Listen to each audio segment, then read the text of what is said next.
Okay, here we go. Fahrenheit 9/11, which I have not watched in some time. Fahrenheit 9/11 is the second documentary to receive the highest award at Cannes Film Festival. It got the Palme d'Or, and it is also the last one to receive that prize. So only two documentaries have ever been given the top prize at Cannes. However, Fahrenheit 9/11 was not eligible for the Oscars, and it had to do with some like fuckery around distribution, which if it were today would not have prevented Fahrenheit 9/11 from being eligible for the Oscars. And remember that this came out in 2004, and the year prior in 2003 was when Michael Moore won the Oscar for Bowling for Columbine. And then he got up on stage and said, "Shame on you, Mr. Bush. This is a fictitious war." And then his documentary around the Bush and cronies associations with Saudi Arabia and what they knew, or what they told us and what they didn't tell us with 9/11, and then also the effects of the war on people in Iraq, but also on soldiers who went over there being told like, yeah, we're fighting against these terrorists, and really what they did was just murder civilians. You know, when Michael Moore is on, he is truly one of the best. His work is still, I think his work, even though there's tons of documentarians now, right? When Michael Moore was in his heyday, he really was one of the sole people who did this. And now what I would say is, like, if you want a documentary that goes really deep into Iraq and like what we now know, there's a lot of other documentaries out there. There's a lot of podcasts out there. Blowback season 1, amazing. You'll get like all the fucking details and things that you knew and that you didn't know. Michael doesn't really go too deep on stuff, and he kind of will pose questions that he wants you to like make the connections of in your own mind. However, it's not like he goes into deep detail, because his documentaries really are an appeal to emotion, right? Like he really tries to persuade through emotional appeal, and through like his use of, he uses comedy to make entertaining moments, but he really likes to focus on individual stories, and he makes quite compelling emotional appeals that I know he also is trying to make political appeals as well. But sadly, that doesn't seem to be as effective, because Fahrenheit 9/11 came out. It was enormously successful. It made like $220 million at the box office off of a $6 million budget. That kind of shit would not happen today. Documentaries just go straight to streaming. You really don't have this world where documentaries are getting theatrical releases and making $200 million. It's still one of the most successful documentaries of all time. But guess what? George Bush won re-election in 2004. He won, and then the Iraq War went on for another 7 years. That even 3 years into Obama's presidency, we were still in Iraq. So it's kind of one of those where his intention with the documentary was to not just appeal emotionally, which he succeeded in, but to appeal politically to the millions of people who watched this. But still, Bush won re-election that fall. Yes, Michael Moore got booed off of the stage for being against the Iraq War. That's the thing about him, is like he has earned his street cred. Michael Moore, especially at this time when he was one of the loudest voices in Hollywood, who was vehemently against the war in Iraq and the war in Afghanistan, and he used his stage at the Oscars to condemn the fictitious war. He's a real one. Yeah. I mean, if you are a leftist, like you gotta appreciate Michael Moore for what he did and who he was at a time when it was there were few of him. He also endorsed Zoran today. Hi, New Yorkers, vote tomorrow. Stop the madness. Vote for Zoran. Yeah, he also made he helped to produce the Gaza from Ground Zero film that came out last year, which was a compilation of short films that artists in Gaza made as they have been living under genocide, and still were able to create short films that were then stitched together in a feature film that Michael Moore produced. So, he's still out here and he's doing the work. He is he's trying to fight the good fight. Perpetual Exhaustion, thank you for the 11 months. Space Cadet, thank you for the 11 months as well. All right, so yeah, this is Fahrenheit 9/11. It came out 21 years ago, and I have not seen it in a while, but I know that it is still relevant to today because we have never exited the Middle East.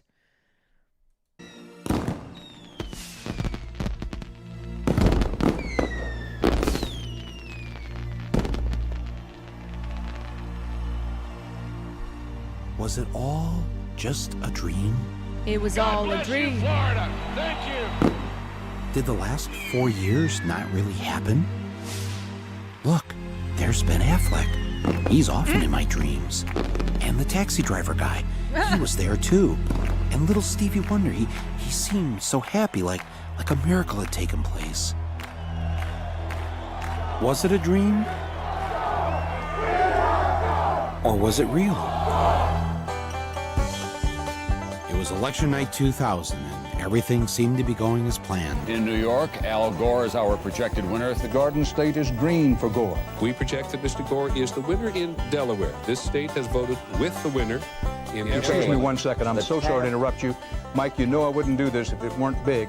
Florida goes for Al Gore. CNN announces that we call Florida in the Al Gore column.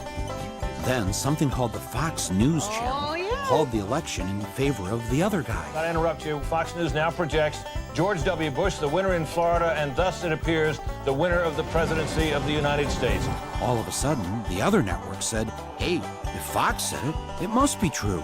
All of us at the networks. Bro, Fox News saw a massive increase in their viewers because of the 2000 presidential election, when they were the one cable television network that called Florida for Bush. And this led to, they started to grow in the late 90s, but this really kicked off their path to just domination in cable news. When will they pay for their crimes? I hope hell exists and Murdoch has a nice fiery seat down there. Made a mistake and projected Florida in the Al Gore column. It was our mistake. Now, what most people don't know is that the man who was in charge of the decision desk at Fox that night, the man who called it for Bush, was none other than Bush's first cousin, John Ellis. How does someone like Bush get away with something like this? Well, first, it helps if your brother is the governor of the state in question. You know something? We are going to win Florida. Mark my words. You can write it down. Second, make sure the chairman of your campaign is also the vote counting woman, and that her state has hired a company It's going to knock voters off the rolls who aren't likely to vote for you. You can usually tell them by the color of their skin. Then make sure your side fights like it's life or death. I think all this talk about legitimacy is way overblown. Also, thank you to Sandra Day O'Connor. Sandra Day, who made history as the first woman on the Supreme Court. Sandra Day, who was often the swing vote because it was a court that was split between Republicans, conservatives, and liberals. And Sandra Day, who played a key role in the Supreme Court ruling that went in favor of Bush, where they were like, nope, we're not going to do the county recounts. Nope. George Bush won. And hope that the other side will just sit by and wait for the phone to ring. And even if numerous independent investigations prove that Gore got the most votes, if there was a statewide recount under every scenario, Gore won the election. it won't matter, just as long as all your daddy's friends on the Supreme Court vote the right way. It's insane because when we talk about presidential elections being stolen, there was a presidential election that was stolen, and it happened in 2000. And it was the Republicans who stole the election, like an actual stolen election, not lies around election fraud and elections being stolen because Donald Trump is a fucking loser, but an actual stolen election, a very consequential election, maybe the most. While I strongly disagree with the court's decision, I accept it. Can you imagine that Gore got up there and he's like, he knew that it was stolen and he still went, all right, well, I guess I accept the Supreme Court's ruling. There's nothing I can do. Can you fucking imagine this today? No, they are out there still battling court cases of election fraud. Ah, Jesus. Now is acceptance. We have a new president-elect. It turns out none of this was a dream. So Ron's going on Colbert It's tonight. what really Great. happened. Yeah. On the day the joint session of both the House of Representatives and the Senate was to certify the election results, Al Gore, in his dual role as outgoing vice president and president of the Senate, presided over the event that would officially anoint George W. Bush as the new president. If any congressman wanted to raise an objection, the rules insisted that he or she had to have the signed support of just one senator. Mr. President, and I take great pride in calling you that, I must object because of the overwhelming evidence of official misconduct, deliberate fraud, and an attempt to suppress voter turnout. The chair must remind members that under Section 18 of Title III, United States Code, no debate is allowed in the joint session. Thank you, Mr. President. To answer your question, Mr. President, the objection is in writing, signed by a number of members of the House of Representatives, but not by a member of the Senate.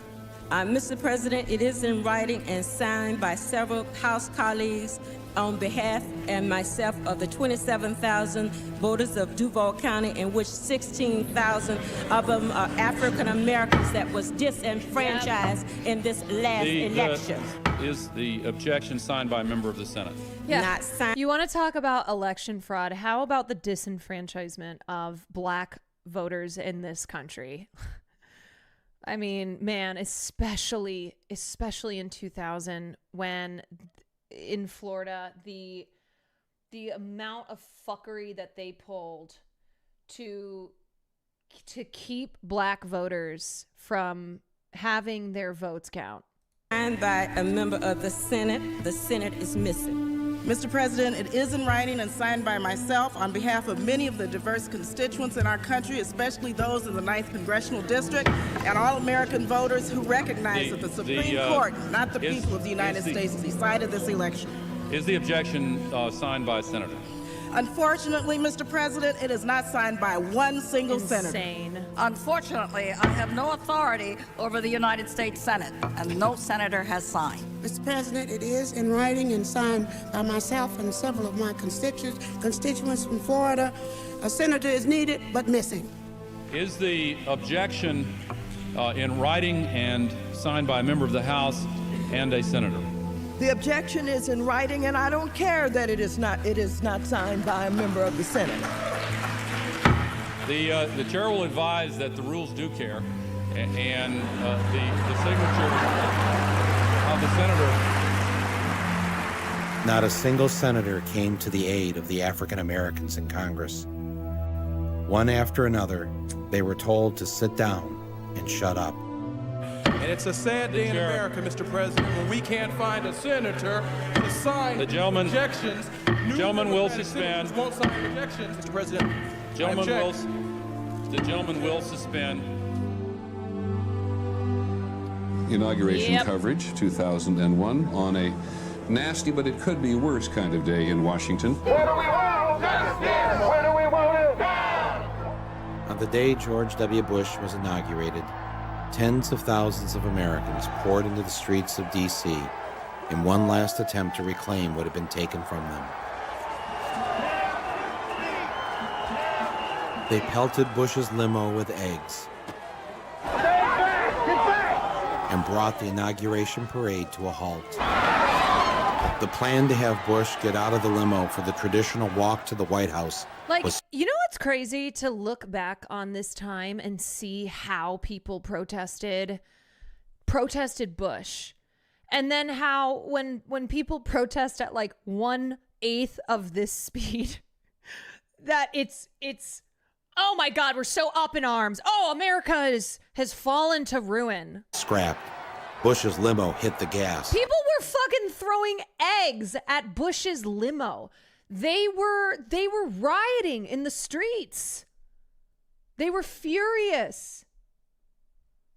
Yeah, call the Marines, call in the National Guard, beat the shit out of all these people and throw them in Guantanamo. To prevent an even larger riot. No president had ever witnessed such a thing on his inauguration day.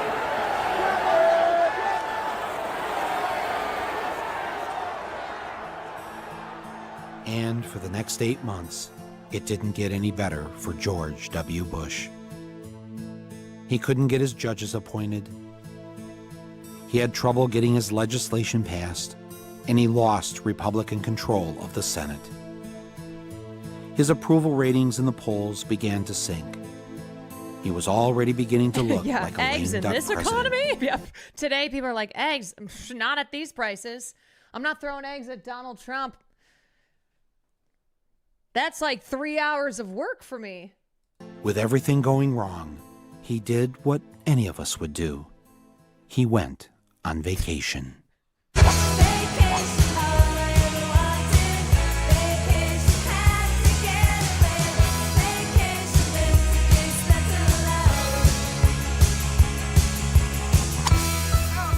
Now watch this In drive. his first 8 months in office before September 11th, George W. Bush was on vacation, according to the Washington Post, 42% of the time. I hit every shot good. People would say I wasn't working. It was not surprising that Mr. Bush needed some time off. Being president is a lot of work. At these folks that say you're loafing here in Texas, that you're taking too long of a vacation. They don't understand the definition of work then. I'm getting a lot done. Secondly, you don't have to be in Washington to work. It's amazing what can happen with telephones and faxes. Thank you so much. And just a destiny of Yeah. What are you doing the rest of the day? Okay, this is not to let George Bush off the hook whatsoever, because he was president and therefore he is deserving of being labeled the war criminal he is.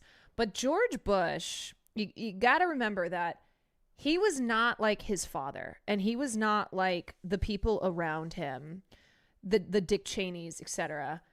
He did not have real political ambition. He did not pursue politics out of college. Like, he coming from a political family, you know, his father being a previous president, he was thrust into politics. Like, he was Bush Jr., quite a fail son, and was essentially just lifted up through a legal means to become president of the United States. And it's why, too, after he was done being president, not just because he committed a bunch of war crimes, he disappeared, right? Like, he left the political arena. The fatal son who failed into the presidency. Yeah, he was a frat bro who was early on working in business and became president of the United States.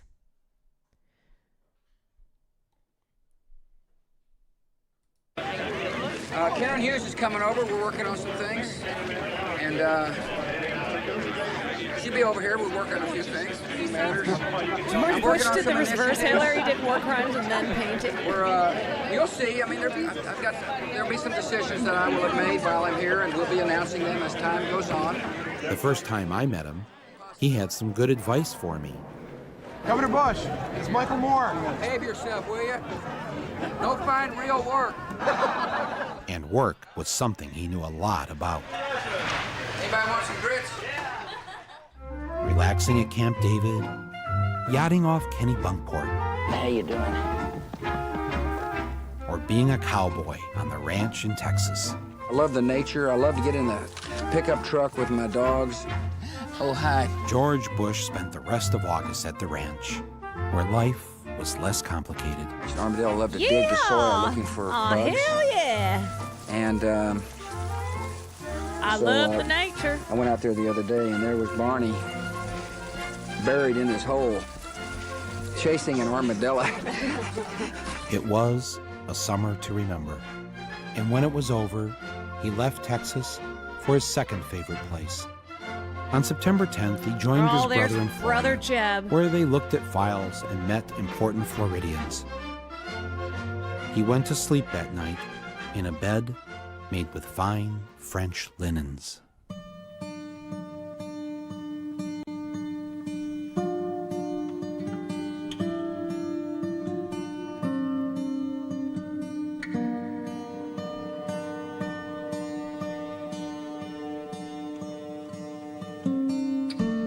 He's pretty confident on those numbers on Iraqi security forces.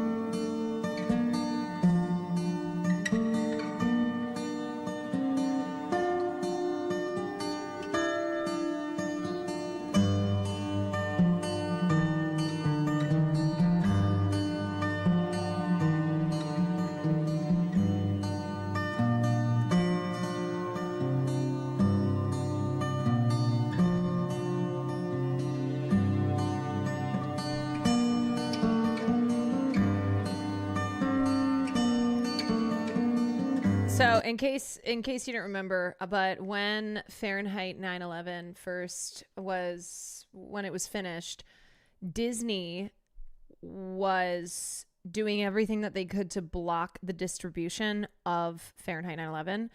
And funny enough, so Disney, which was the parent company of Miramax, which was owned by one Harvey Weinstein, Miramax was going to be distributing Fahrenheit 9/11, and Disney freaked out because of the political content, because of the way that Michael Moore is connecting the Bushes to the Saudis and raising a lot of controversial questions. And so they tried to block the distribution. They were like, nope, we are going to override. We have a contractual agreement with Miramax, which allows us to prevent them from distributing films under certain circumstances. And then because Fahrenheit 9/11 went to Cannes and it won the biggest award there, and then they were facing a lot of pressures because of the film being highly sought after and already demonstrating that it was going to be a huge success. They then, I believe Miramax then was free to seek another distributor in North America. And so that is what happened.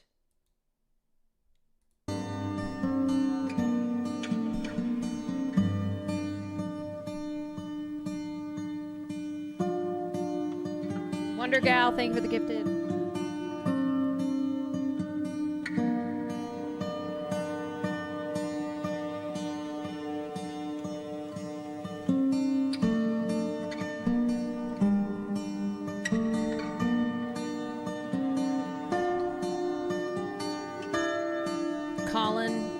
Colin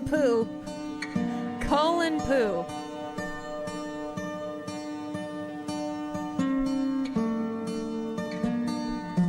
Make me look young. Yeah, sorry, you guys. They didn't yet have enough oil to put in their hair to slick it back because they had not yet gone into a rock. So the oil was to come.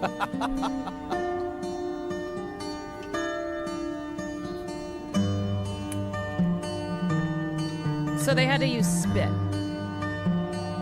Yeah, I got a little sort of air noise. Yeah, just don't turn it up too much so I don't want to blow my head off.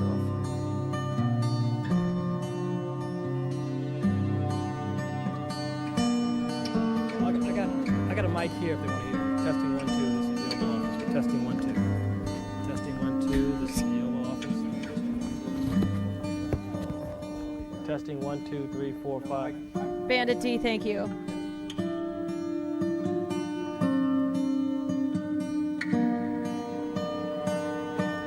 Hate to see the Weinstein names.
It's the ending of Remember Me.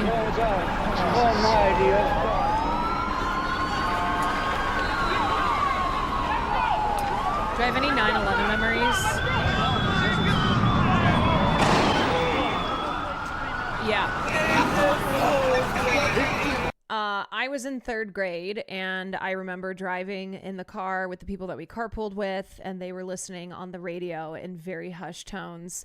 And then I remember getting to school, and there was like an announcement that was made, and we all prayed. And then I remember my parents like also like adults were just all talking in hushed tones. That's what I remember.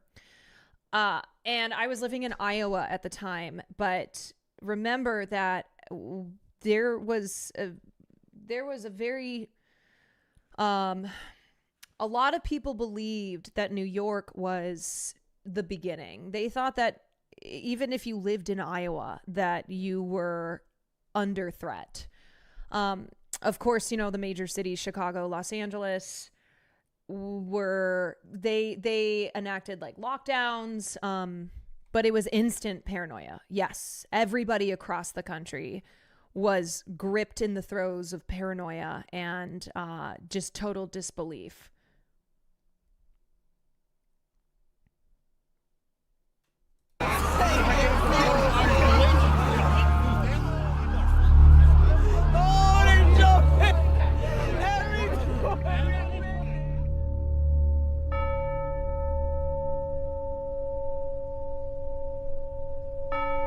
Yeah, nowadays you would have Twitch streamers reacting live. But no, we did not have the connectivity that we have today. Kitsy Cat, thank you for the 7 months. Corn B, thank you for the 9 months.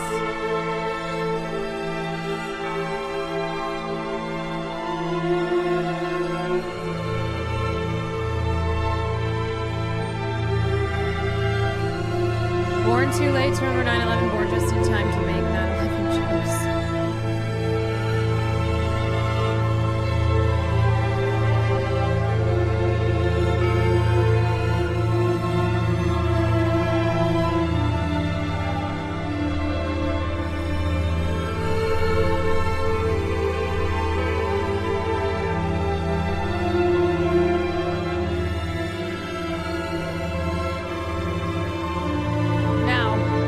Ask any Muslim in this country, ask any brown person in this country what their memories of 9/11 are, because they were not good.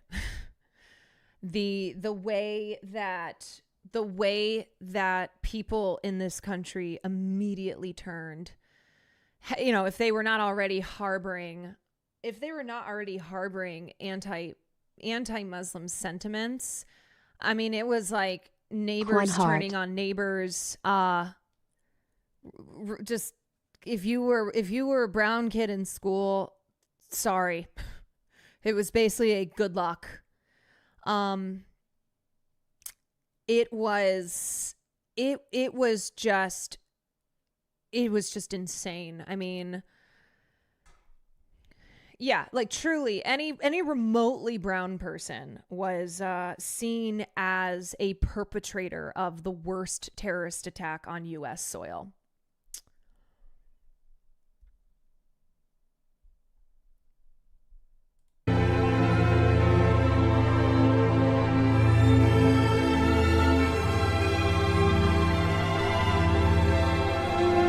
Yeah, they were beating taxi drivers, jumping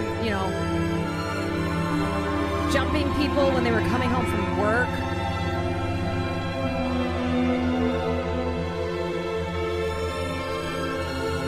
Yeah, a Sikh man who was beaten for the crime of being brown.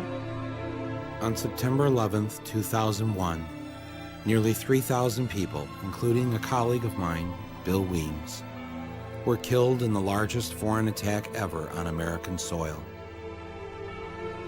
The targets were the financial and military headquarters of the United States. If anyone has any idea, if they've seen him or knows where he is, to call us. He's got two little babies. As the attack took place, Mr. Bush was on his way to an elementary school in Florida. When informed of the first plane hitting the World Trade Center, where terrorists had struck just 8 years prior, Mr. Bush decided to go ahead with his photo opportunity.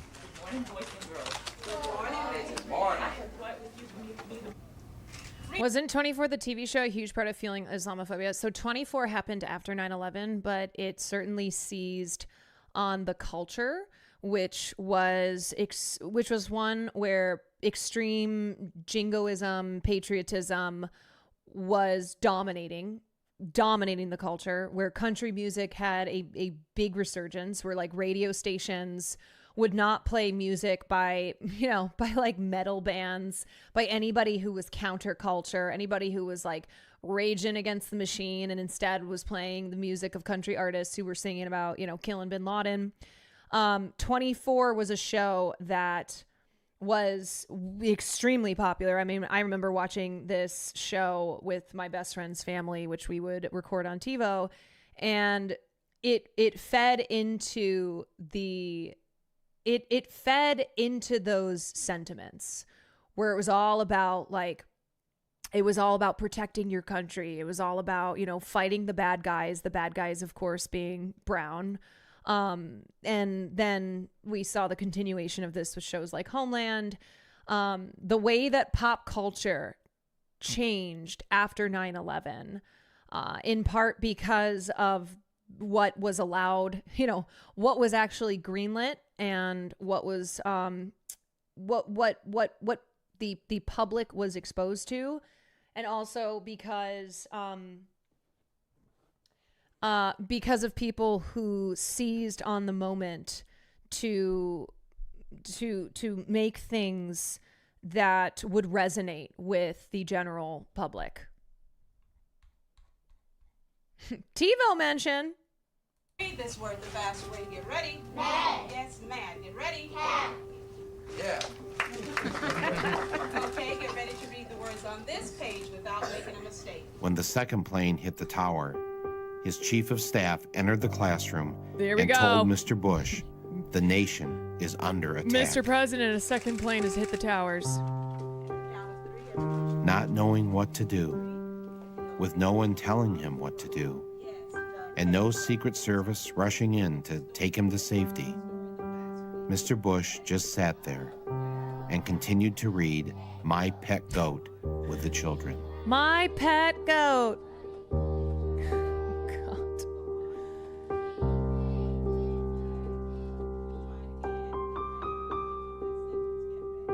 That is the face of a man who knows what the United States is about to get into. Whether or not it is him who was full-throatedly pushing for an invasion into the Middle East, he knew what was going to occur. It's actually wild. 24's first season was produced before 9/11, featured Serbian terrorists. The second season went all in on the Islamophobia. Yeah, and in my recollection, it was after 9/11 that 24 exploded in popularity. Nearly 7 minutes passed with nobody doing anything. Yeah, we in it now. As Bush sat in that Florida classroom, was he wondering if maybe he should have shown up to work more often? Should he have held at least one meeting since taking office to discuss the threat of terrorism with his head of counterterrorism? Or maybe Mr. Bush was wondering why he had cut terrorism funding from the FBI.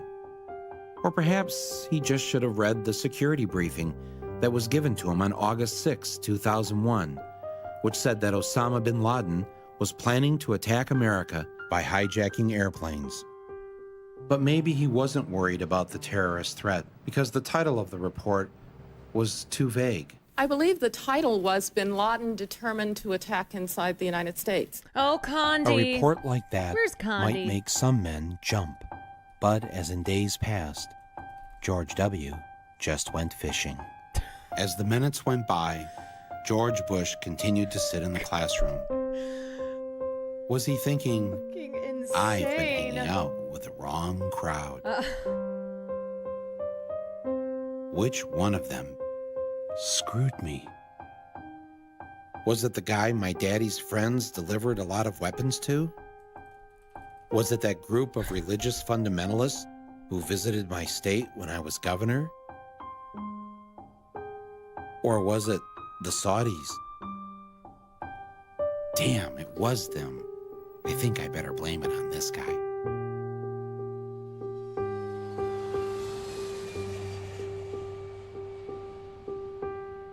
In the days following September 11th, all commercial and private airline traffic was grounded. The FAA has taken the action to close all of the airports in the United States.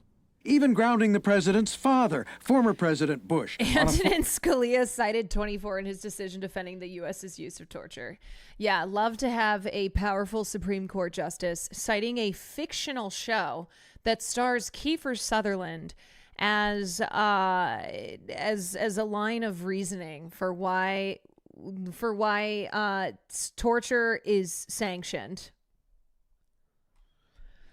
Avi Schleim's Three Worlds, he wrote that before 9/11 they were planning on invading the Middle East in their name of war against radical Islam on behalf of Israel, but 9/11 rewrote the script.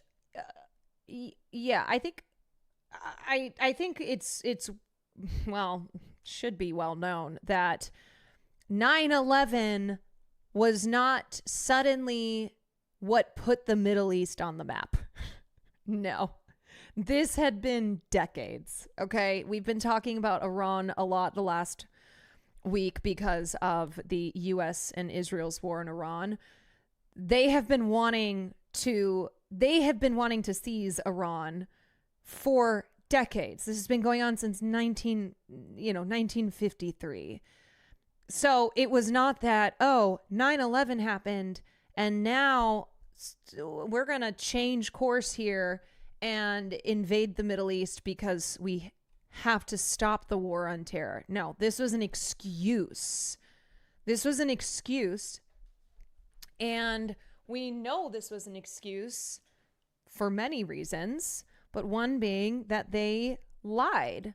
That they lied in order to convince the public that we had to go to war, that we had to invade Iraq.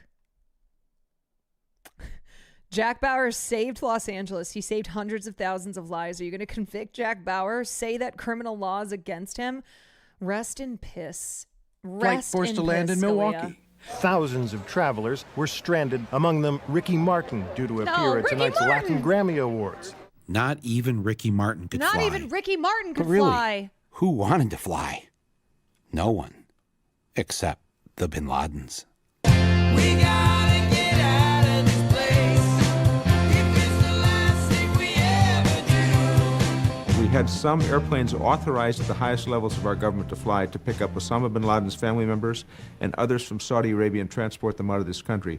It turns out that the White House approved planes to pick up the Bin Ladens and numerous other Saudis.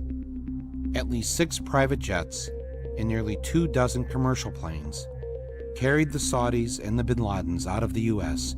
after September 13th. In all, 142 Saudis, including 24 members of the Bin Laden family, were allowed to leave the country. Osama's always been portrayed as the bad. In case you didn't know, too, Osama bin Laden's family was financially tied with the Carlyle Group.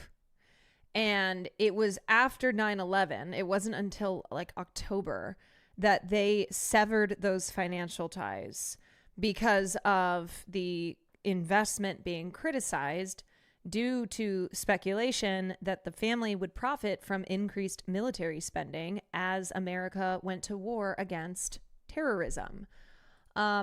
So Michael gets more into posing these connections between the Saudis, the Bush family, and 9/11. Bad apple, the black sheep in the family, and then they cut off all relationship with him around 1994. In fact, things are much more complicated than that. You mean Osama has had contact with other family members? That's right. In the summer of 2001, just before 9/11, one of Osama's sons got married in Afghanistan, and several family members showed up at the wedding. Bin Laden. That's right. So they've not cut off completely. That's really an exaggeration. We now welcome to Larry King Live. Good to see him again. Prince Bandar, the ambassador of the Kingdom of Saudi Arabia to the United States. We had about 24 members of Bin Laden's family. And in America, students, and His Majesty felt it's not fair for those innocent people to be subjected to any harm. On the other hand, we understood had a high emotion. So with coordination with the FBI, we got them all out. This is retired FBI agent Jack Clunan. Before 9/11, he was a senior agent on the joint FBI-CIA Al-Qaeda task force. I, as an investigator, would not want these people to have left. I think in the case of the Bin Laden family, I think it would have been prudent. Hand the subpoenas out, have them come in, get on the record. You know, get on the record. That's the proper procedure. Yeah. How many people were pulled off of airlines after that coming into the country who were what? They were from the Middle East, or they fit a very general picture. We held hundreds of and weeks and months at a time.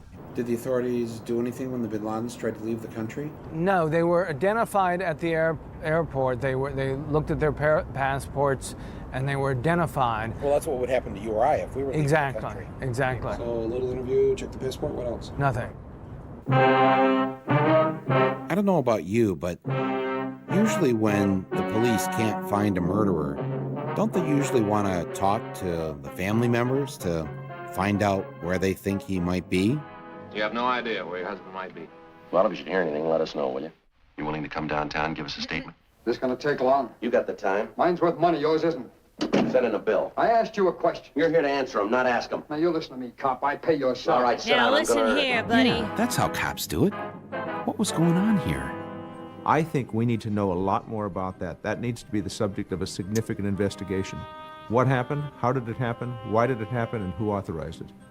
Trying to imagine what those poor bastards were feeling when they were jumping out of that building to their death, those young guys and cops and firemen that ran into that building never asked a question, and they're dead. And families' lives are ruined.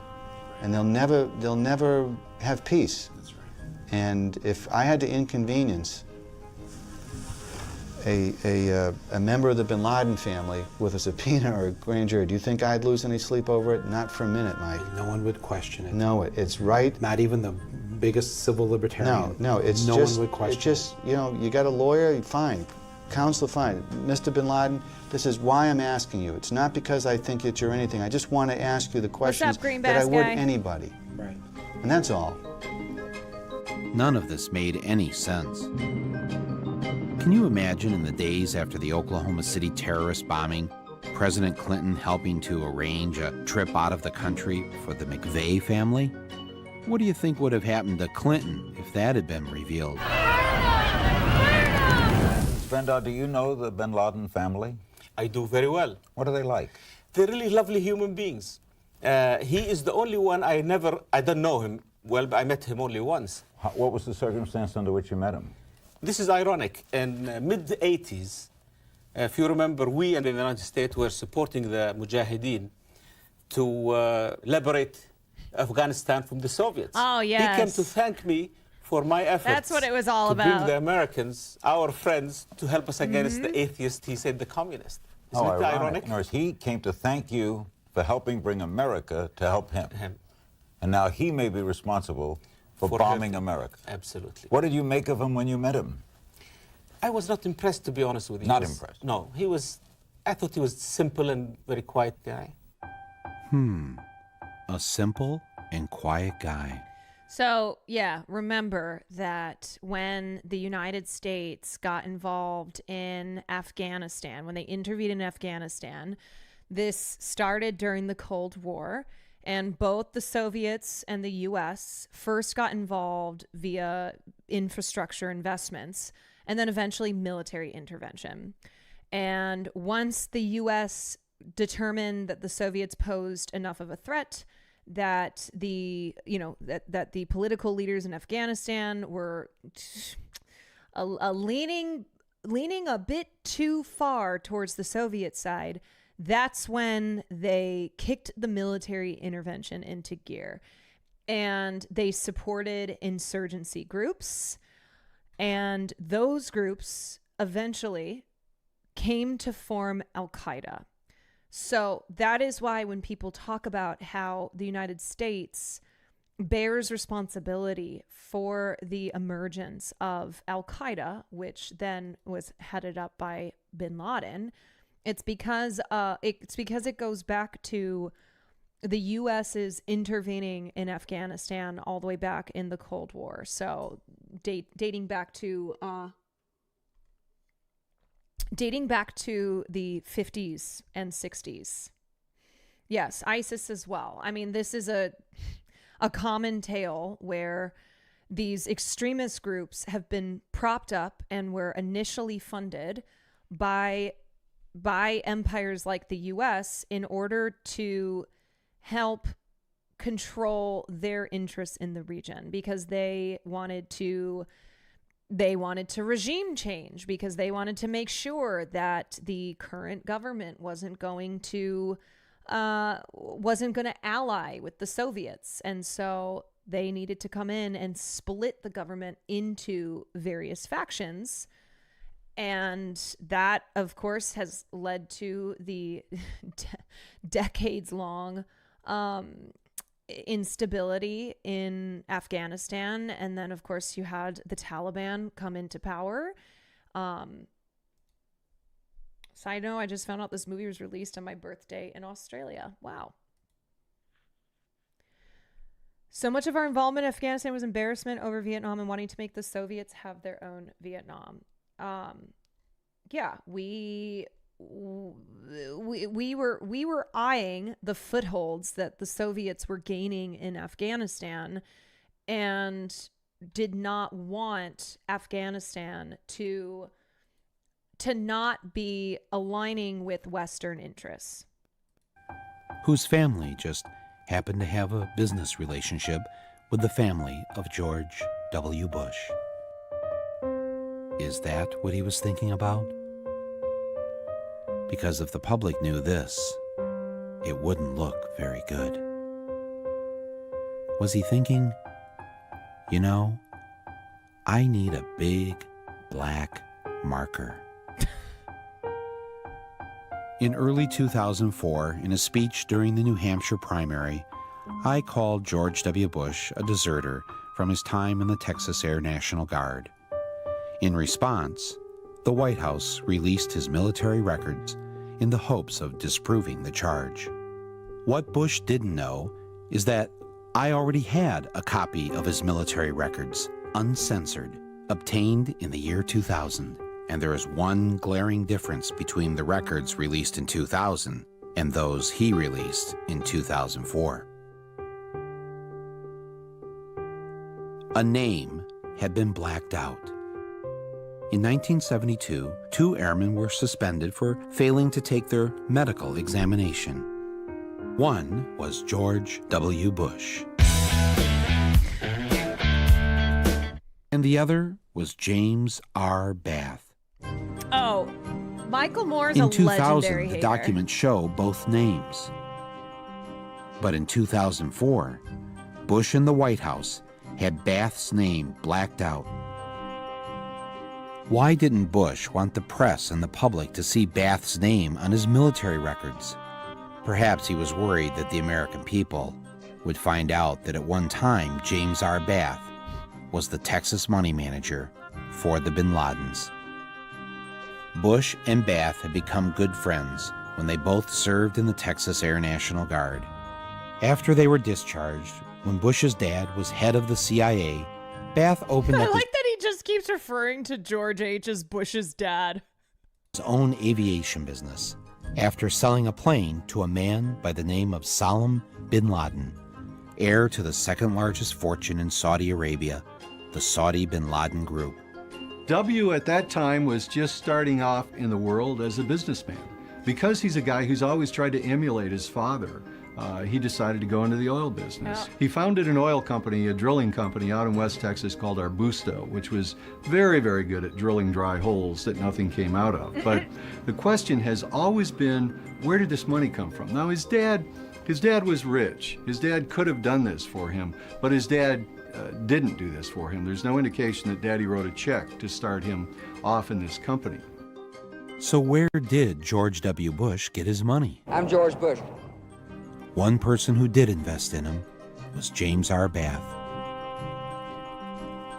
Bush's good friend, James Bath, was hired by the bin Laden family to manage their money in Texas and invest in businesses. And James Bath himself, in turn, invested in George W. Bush. Bush ran Arbusto into the ground, as he did every other company he was involved in, until finally one of his companies was bought by Harken Energy. And they gave him a seat on their board. Yeah. Oh, you mean presidents and their families having deep business ties to the Saudi royal family? Where have we heard this before? Where have we seen this before? Why do you think that the Saudis are left out of the these countries are all a threat to the United States because of the business interests that powerful dynasties in the United States have with the Saudi royal family. We're talking to the tune of billions of dollars. They are closely tied, and that is why they harbor and support the Saudis even when they commit acts of terrorism and are responsible for violent crimes against Americans. House of Bush and Saud is a book that delves into this for chatters interested. Yes, this is a book that came out in 2004 by Craig Unger, and it dives into the secret, not so secret relationship between the Bush family dynasty and the Saudi royal family, and looks at the decades of business deals between both of these families and how the Saudis would get investments. They would be protected with the military, the military might that the United States could offer them. And in exchange, they would offer their cooperation on very lucrative oil dealings. A lot of us have suspected through the years that there has been Saudi oil money involved in all of these companies. Harken, Spectrum 7, Arbusto Drilling, all of the Bush companies. Whenever they got into trouble, there were these angel investors who flowed money into the companies. So the question is, why would Saudis, who had all the oil in the world, go around the globe to invest in this lousy oil company? Because they And the thing is, believed it had in George one big Bush. asset. Harken had one thing going for it, which is that George W. Bush was on its board of directors at a time when his father was president of the United States. When you're the president's son and you've got unlimited access combined with some credentials from a prior campaign, in Washington, D.C., people tend to respect that. Yeah, another book Access is Family of power. Secrets. And Secrets. I can find my dad and talk to him any time of the day. Yes, it helps to be the president's son, especially when you're being investigated by the Securities and Exchange Commission. In 1990, when Mr. Bush was a director of Harken Energy, he received this memo from company lawyers warning directors not to sell stock if they had unfavorable information about the company. 1 week later, he sold $848,000 worth of Harken stock. And again, not to let George Bush off the hook, but truly, it seems to be the case that George Bush was doing what Daddy told him to do. When George Bush was put on the board of one of Carlyle Group's subsidiaries, it was because that's what Daddy told him to do. Yeah, his dad, who definitely had nothing to do with JFK's assassination. Oh, we're getting deep. Isn't that what Republicans were mad with Hunter Biden for doing? Yeah. I honestly think the parallels between Hunter Biden and George Bush is such that the reason Hunter Biden, the one major difference being that Hunter Biden's drug addiction just kept him from being put in the position that George H. put George W. into. As Bush Jr. was the "get off my back, Dad, get off my back." Months later, Harken announced, You know what? Fuck it. Hunter Biden 2028. Let's go. losses of more than $23 million. The James Baker law partner who helped Bush beat the rap from the SEC was a man by the name of Robert Jordan, who, when George W. became president, was appointed ambassador to Saudi Arabia. After the Harken debacle, the friends of Bush's dad got him a seat on another board of a company owned by the Carlyle Group. We wanted to look at which companies actually gained from September 11th. Turned up this company, Carlyle Group. The Carlyle Group is a multinational conglomerate that invests in heavily government-regulated industries like telecommunications, healthcare, and particularly defense. Both George W. Bush and George H.W. Bush worked for the Carlyle Group, the same company that counted the bin Laden family among its investors. Carlyle Group was holding its annual investor conference on the morning of September 11th in the Ritz-Carlton Hotel. The Bush dynasty is insane. That's why we refer to it as a dynasty. Okay, not a family, not the Bush family, the Bush dynasty. Because, remember, old Prescott Bush, old granddaddy Prescott Bush, helped Hitler rise to power. That the Bush family got money from the Nazis.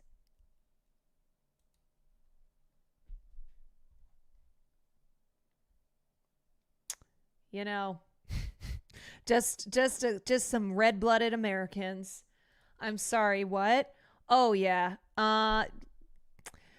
I don't think this documentary gets into it, but there are a lot of reporting around the Nazi ties, around the ties between the Bush family and the Nazis.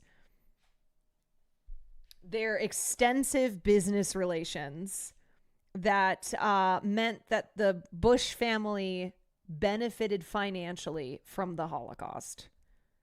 He was also involved in the business plot that almost couped FDR. Yeah, this dynasty goes deep. In Washington, D.C. At that meeting were all of the Carlyle regulars. James Baker, likely John Major, definitely George H.W. Bush, though he left the morning of September 11th. Shafiq bin Laden, who is Osama bin Laden's half-brother, and was in town to look after his family's investments in the Carlyle Group. All of them together in one room watching as the planes hit the towers, and that in fact the bin Laden family was invested in one of their defense funds, which ironically meant that as the United States started increasing its defense spending, the bin Laden family stood to gain from those investments through the Carlyle Group. Our Commander-in-Chief, President George W. Bush. With all the weapons companies it owned, the Carlyle Group was, in essence, the 11th largest defense contractor in the United States. Thanks a lot. It owned United Defense, makers of the Bradley Armored Fighting Vehicle. September 11th guaranteed that United Defense was going to have a very good year. Nazi gold isn't sitting under some coconut tree. It was sitting in the bank accounts of some of the richest people in the world. Yeah, I mean, you had plenty of wealthy Americans who were shareholders in companies that profited from their, from their being involved with companies that financially backed Nazi Germany.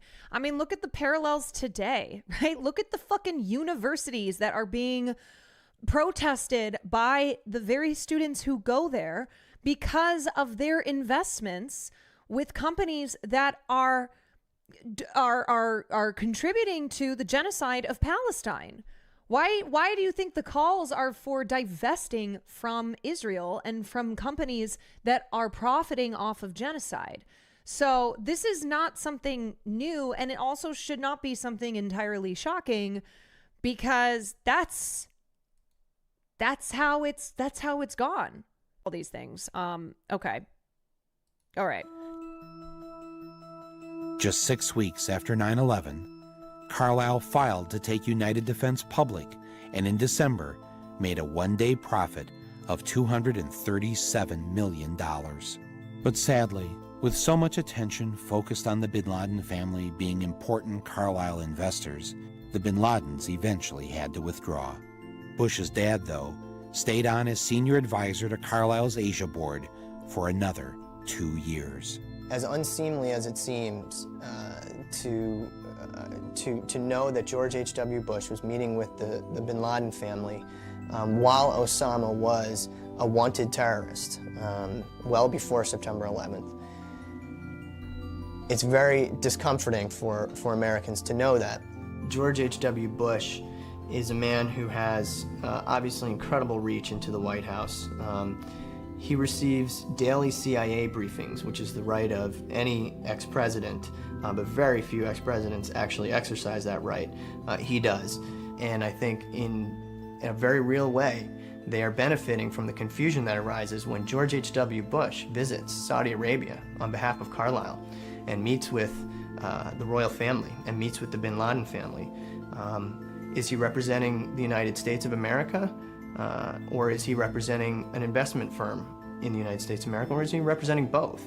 This company is about money. It's not about conspiracies to run the world or, engineer political maneuvering and things like that. It's about making money, and it's about making a lot of money, and they've done very well. To get you on the record on this question, in the White House view, there's no ethical conflict in former President Bush and former Secretary of State Jim Baker using their contacts with world leaders to represent one of the most well-known military arms dealers. The Carlyle Group. You know what? If you don't know Helen Thomas, you should fucking know Helen Thomas. And also, Helen Thomas was like one of the last members of the White House press corps who asked a president about Israel's nukes. And the president that she asked was Barack Obama, and Barack Obama refused to answer the question about Israel's nuclear program. The president has full faith that his family will conform with all proper ethics laws, and will act properly in their conduct. Okay, so let's say one... She's still kicking? No, Helen Thomas is not still kicking. But she was a long time member of the White House press corps. She goes all the way back to the Kennedy administration and then retired died when she was in the second year of Obama's administration. People, like the American people, pay you $400,000 a year to be president of the United States. But then another group of people invest in you, your friends, and their related businesses $1.4 billion over a number of years. Who are you going to like? Who's your daddy? Because that's how much the Saudi royals and their associates have given the Bush family, their friends, and their related businesses in the past 3 decades. Seems like a very nice reunion with friends. Is it rude to suggest that when the Bush family wakes up... McConnell behind Bush in that shot was chilling. Yeah, he's like an evil specter. Up in the morning, they might be thinking about what's best for the Saudis instead of what's best for you or me. Because $1.4 billion just doesn't buy a lot of flights out of the country. It buys a lot of love. Shiny, happy people holding hands. Shiny, happy people laughing. Everyone around, love them. Put it in your hands. Take it. There's no time to cry. Happy. Put it in your heart where tomorrow. Wait, I didn't know this about Helen Thomas. That Helen Thomas was essentially forced to resign from Hearst newspapers in 2010 because she was asked for her comments on Israel, and she said, "Tell them to get the hell out of Palestine." Tell them to get the hell out of Palestine. And of course, she was accused of being an anti-Semite. She retired shortly after the incident because she was forced into retirement. And then, she came out and was like, "I regret my comments. I'm sorry," because she was smeared. She was smeared as an anti-Semite. ADL saddened to learn that the Palestinian mission to U.S. honored disgraced journalist Helen Thomas. Yeah, I mean, she was a real one. And isn't that crazy how being smeared as an anti-Semite, if you dare to criticize Israel, is not something new? What are you doing, sir?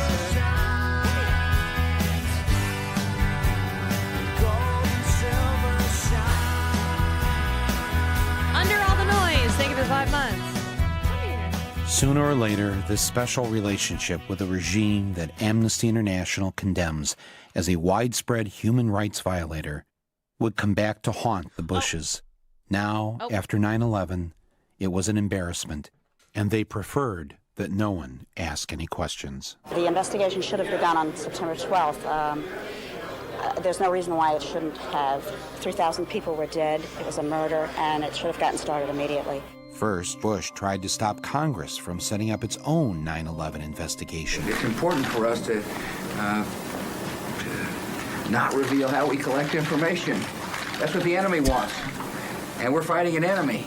When he couldn't stop Congress, he then tried to stop an independent 9/11 commission from being formed. The president's position was a break from history. Independent investigations were launched. Yeah, man, they classified hundreds, maybe thousands of pages that had to do with the 9/11 attack.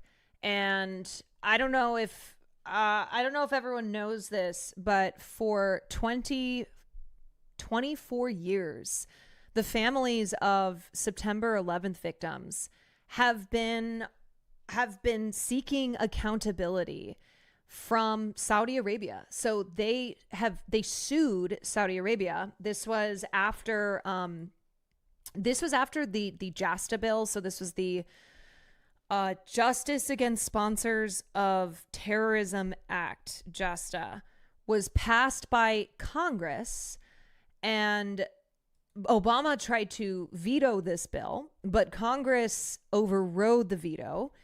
And this bill's passing allowed, so this happened in 2016. And this allowed the families of 9/11 victims to sue Saudi Arabia under, with the allegations, with the charges that Saudi officials had collaborated and assisted 9/11 hijackers. And the FBI released documents and testimony that revealed a lot of information around Saudi's connections to the some of the hijackers. And it's crazy because there is a growing mountain of evidence of Saudi's involvement, but nobody seems to give a fuck. Like, that's what's so crazy. We will cite 9/11 still as a reason to go into Iran. And meanwhile, it's crickets on the Saudis because the US has a trading relationship with Saudi America, because US presidents and other people in high positions of power have vested financial interests. So we provide cover for the Saudis. And we turn the attention elsewhere. Within days of Pearl Harbor and President Kennedy's assassination. But when Congress did complete its own investigation, the Bush White House censored 28 pages of the report. The president is being pressed by all sides to declassify the report. U.S. officials tell NBC News most of the secret sources involve Saudi Arabia. We have given there is still a lot that we don't know. There's a lot that we have come to know, and evidence that points to point to something like the Saudis' involvement in 9/11, but there are still documents and reports that have yet to be declassified. But even when they are, it doesn't seem to make a blip on the radar. The media does not do wall-to-wall coverage on declassified reports that reveal long-hidden government files that connect U.S. allies to the worst foreign terrorist attack on our soil. God damn it, I wanted to call you, but you're streaming. Yeah. Are you okay? Are you good? We're watching Fahrenheit 9/11 and, just talking about same shit that we're talking about today. You're good. Okay. Good. Do you want to cover the plane crash? I mean, I'm going to be honest. Let's do it another night. I will have you call in because I'm already reaching. What am I? I'm going to be at 4 hours. I'm only 30 minutes into this 2-hour doc. I'm only 30 minutes in. I will have you on to discuss the plane crash. Well, call me when you're done streaming. Wait, do you want me to call you when I'm done to discuss the plane crash, or do you want to do that on stream? Cortana, thank you for the prime.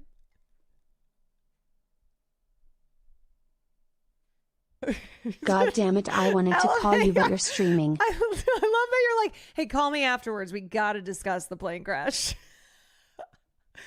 Okay, I will. Extraordinary cooperation. I will call you after. With Chairman Keene and Hamilton.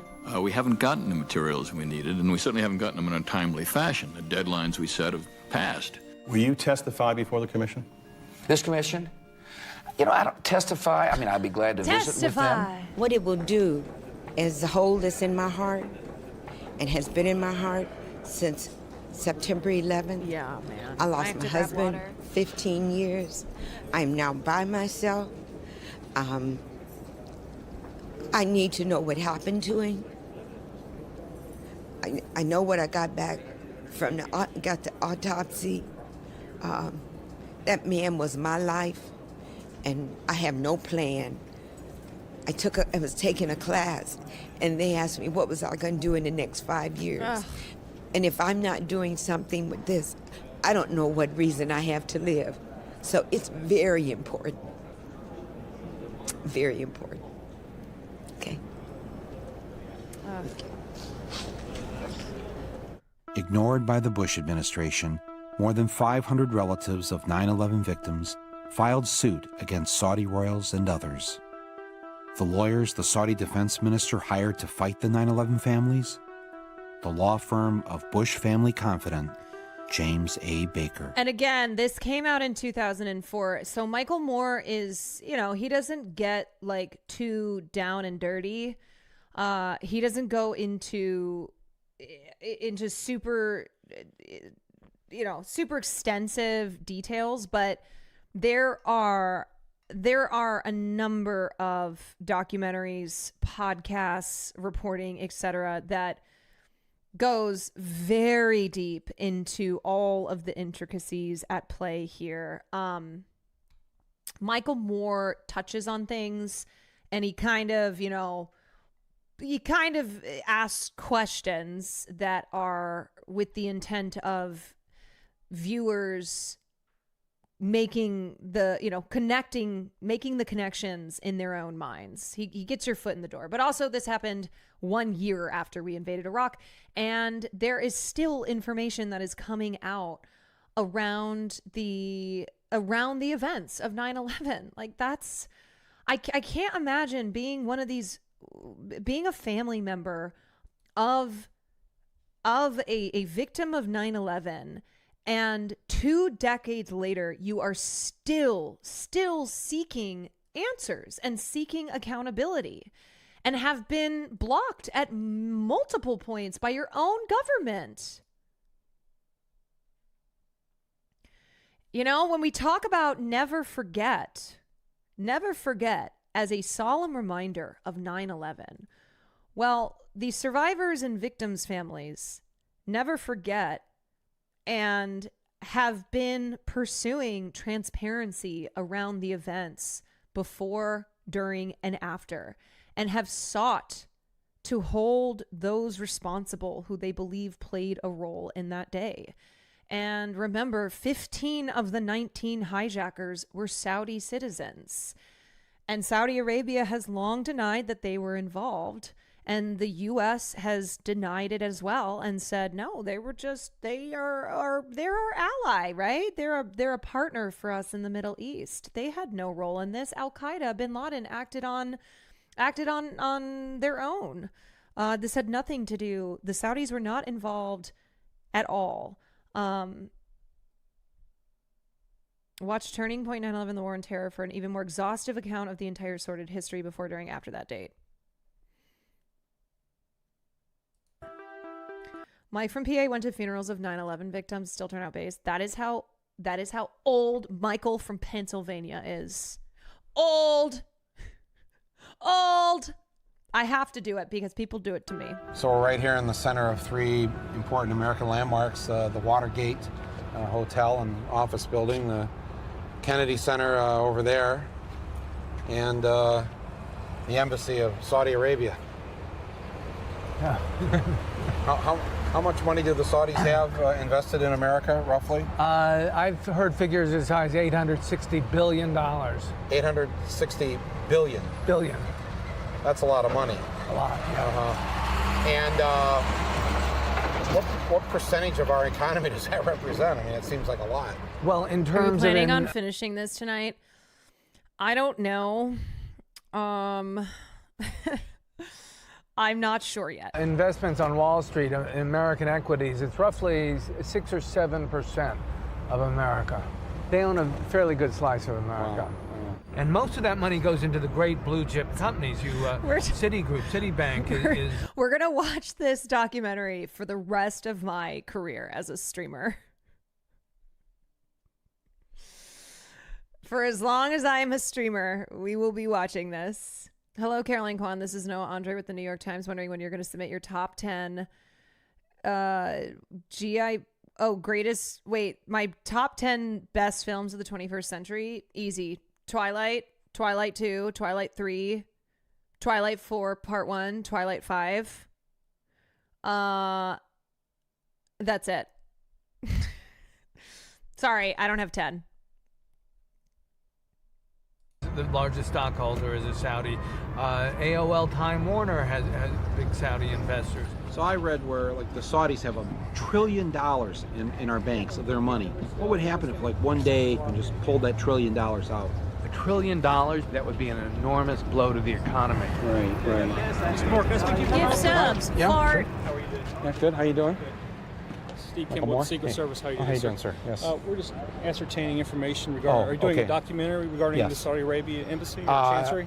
No, I am doing a documentary, Okay. and part of it is about Saudi Arabia. Even though we were nowhere near the White House, for some reason the Secret Service had shown up to ask us what we were doing standing across the street from the Saudi embassy. Here to cause any trouble or anything, and You know a government official hates to see Michael Moore coming. is that No, that's fine. We just wanted to make sure. We just wanted to get some information as far as actually what's actually what's occurring. going on? Yeah. I didn't realize the Secret Service. Saudi Arabia owns all of Chicago's parking Not usually, no, meters. sir. No. Did they give you any trouble, Saudis? No comment on that. Regarding that, sir. Oh, okay. Well, I'll take that as a yes. All right, good. Thank you very much. Thanks for the work you do. It turns out give that you Saudi any Prince trouble? Bandar is perhaps the best protected ambassador in the U.S. The U.S. State Department provides him with a 6-man security detail. Considering how he and his family and the Saudi elite own 7% of America, it's probably not a bad idea.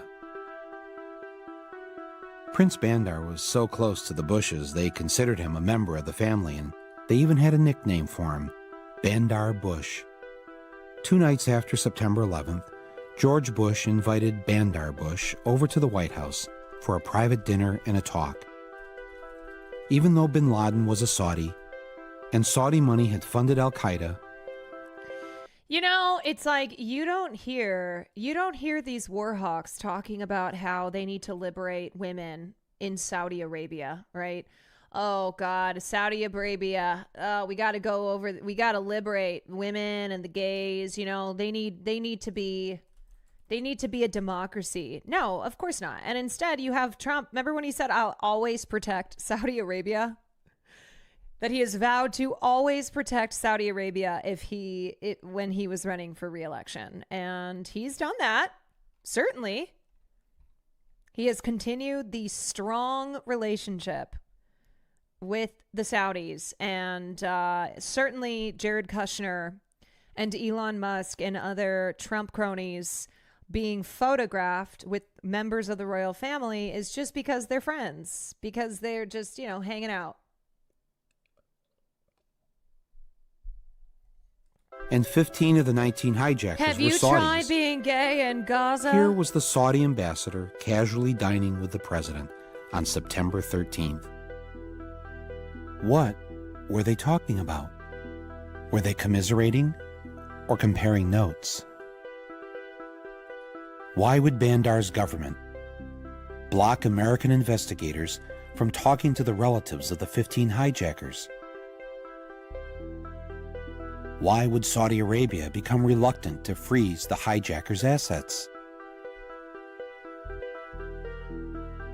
The two of them walked out on the Truman balcony so that Bandar could smoke a cigar and have a drink. In the distance, across the Potomac, was the Pentagon, partially in ruins. I wonder if Mr. Bush told Prince Bandar not to worry. because he already had a plan in motion. You come in September 12th, ready to plot what response we take to al-Qaeda. Let me talk about the response that you got from top administration officials. On that day, what did the president say to you? Yeah, and again, Michael is posing these questions. He wants you to make the connections. He's not digging in deep, but also this was 2004. And since then, more and more evidence has emerged that is evidence to the connection of Saudi officials and al-Qaeda hijackers, and going as far as helping two hijackers to settle in to the United States when they first arrived in 2000, a year before the attacks. They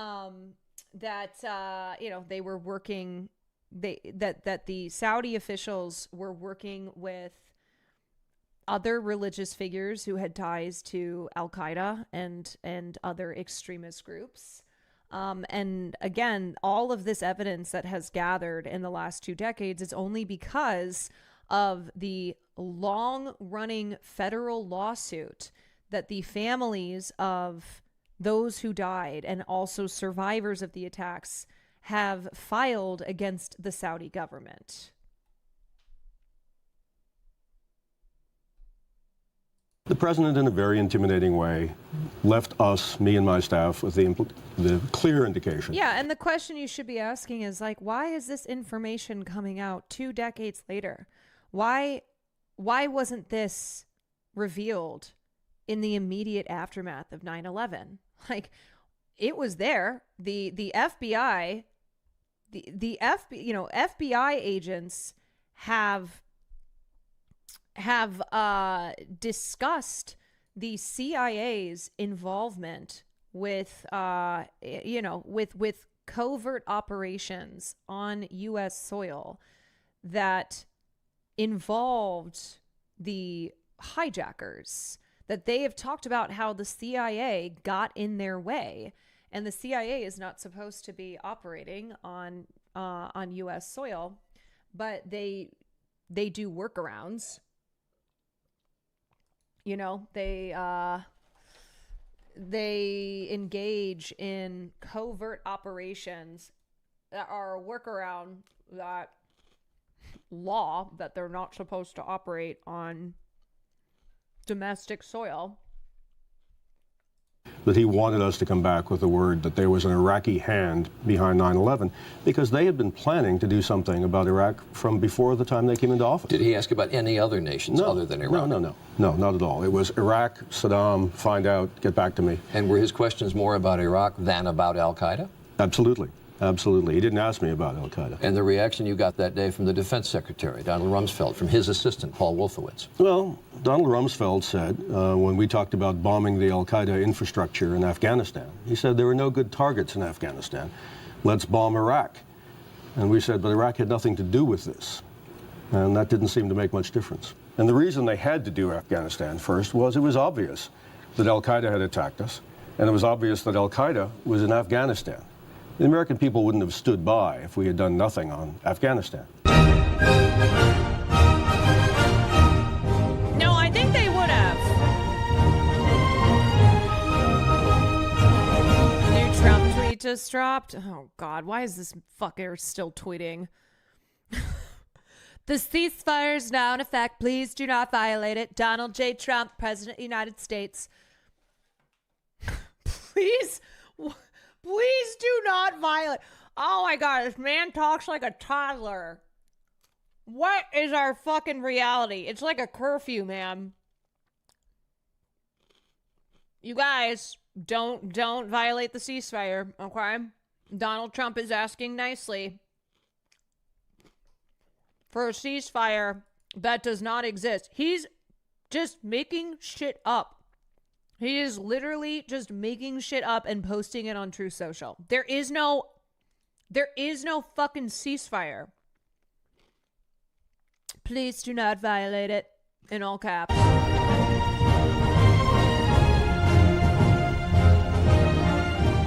the United States began bombing Afghanistan just 4 weeks after 9/11. My mom just texted me. She's not watching the stream. And she was like, do people really believe the ceasefire was real? I feel like we live in an insane asylum. And I was like, no, just hogs. Like, she's always checking in. I know when my mom asks these questions, she's checking to make sure that the team, which is you guys, aren't believing the things that Donald Trump is posting on Truth Social. When she's like, do people believe this? I feel like I'm taking crazy pills. I'm like, no, Mom. Mr. Bush said he was doing so because the Taliban government of Afghanistan had been harboring bin Laden.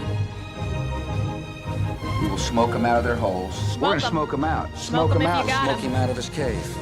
Let's rush him and smoke him out. For all his tough talk, Bush really didn't do much. But what they did was slow and small. They put only 11,000 troops into Afghanistan. Oh, that's it. There are more police here in Manhattan, than there are U.S. troops in Afghanistan. Basically, the president botched the response to 9/11. He should have gone right after bin Laden. The U.S. Special Forces didn't get into the area where bin Laden was for 2 months. 2 months? Also, the Taliban, in the immediate aftermath of 9/11, offered to hand over bin Laden. They were like, hey, we will give you bin Laden if you just stay out. We will hand over. They literally offered a few, and Iran helped. Yeah, Iran helped. Yes. And they said a mere few weeks after 9/11, we'll give you the guy, okay? We will give you bin Laden if you end the bombing campaign, because the United States had already been bombing Afghanistan.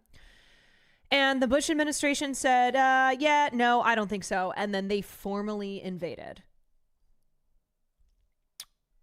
They formally invaded and said, no, because we have a more important mission now. This is bigger than bin Laden. This is about ending the war on, this is about the war on terror. This is about ending terrorism. So we have to, we have to invade. And you know what happened? Things in Afghanistan did not suddenly get better for the Afghani people. And even though things had been terrible as they were living under the Taliban, who, mind you, simply went into hiding. Okay, the Taliban went into hiding, and then they actually became more powerful and organized when they reemerged. But then the Afghani people were recognizing that they were occupied, and they had to worry about how if they were walking down the street and looked at a U.S. soldier wrong, or God forbid they looked Taliban-y, that they would just be taken out. That's what happens living under occupation. So you traded one bad, which yes, was terrible. The Taliban are terrible, but for not a power that was actually any type of savior. It was still bad. It was just a different kind of bad.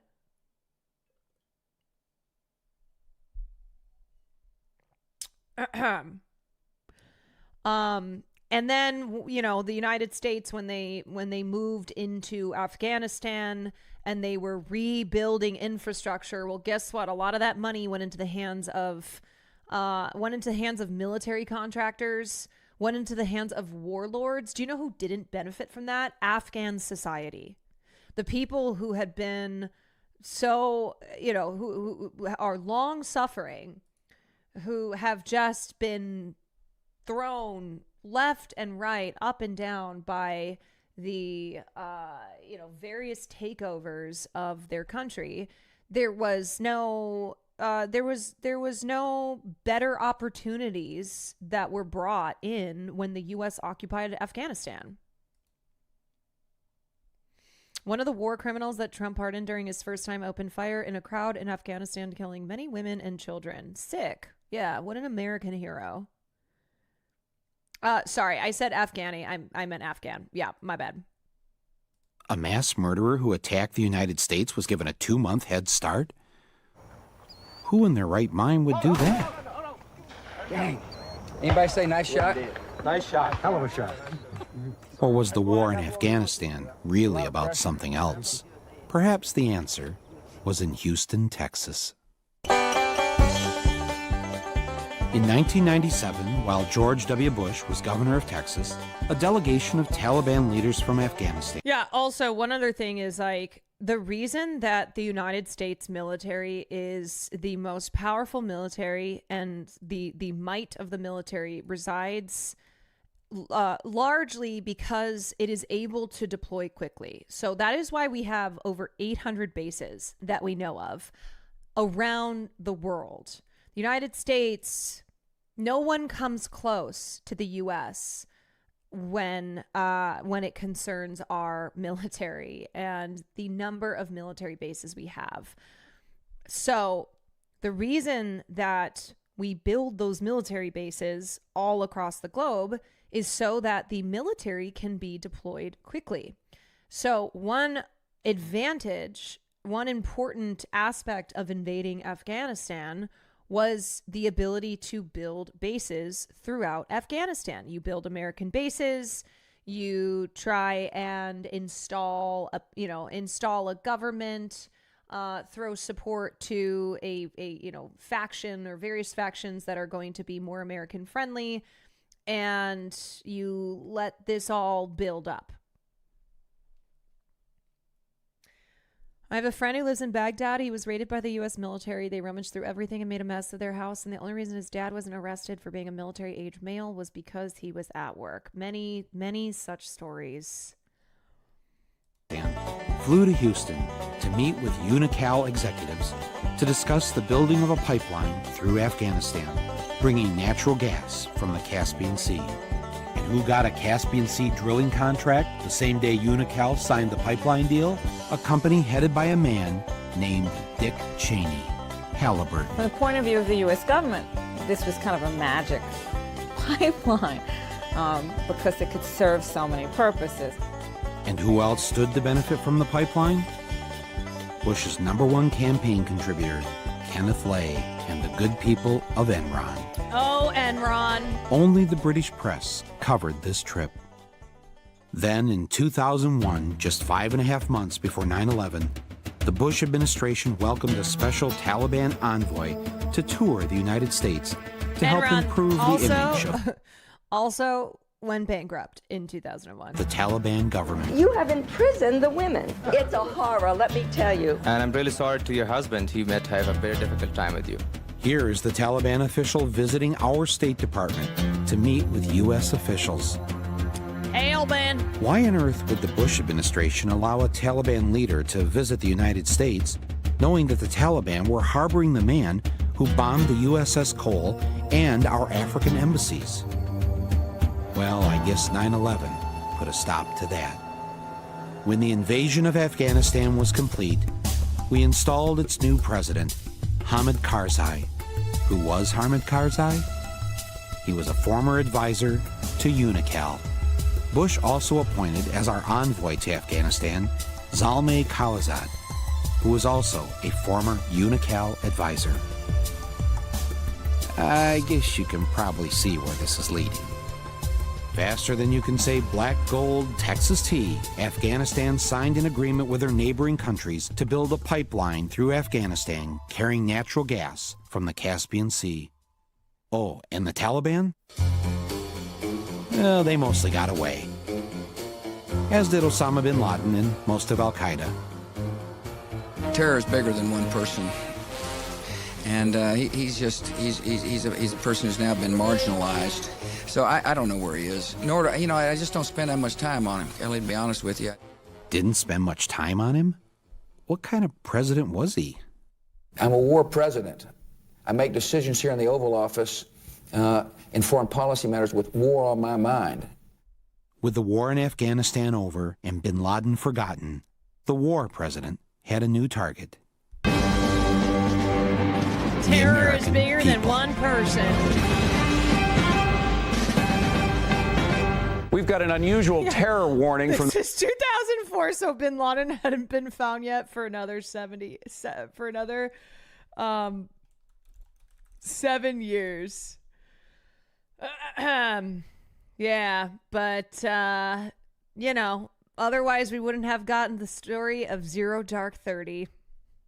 The feds to tell you about. Fox News has obtained an FBI bulletin that warns terrorists could use pen guns, just like in James Bond, filled with poison as weapons. Good evening, everyone. America is on high alert tonight, just 4 days before Christmas. A possible terror threat as bad as or worse than 9/11. But where? How? There's nothing specific to report. Be on the lookout for model It's a airplanes secret terror with attack. explosives. And the FBI is warning ferries may be considered particularly at risk for hijacking. Bro, it's the same shit they're trying to do now. Oh, look out.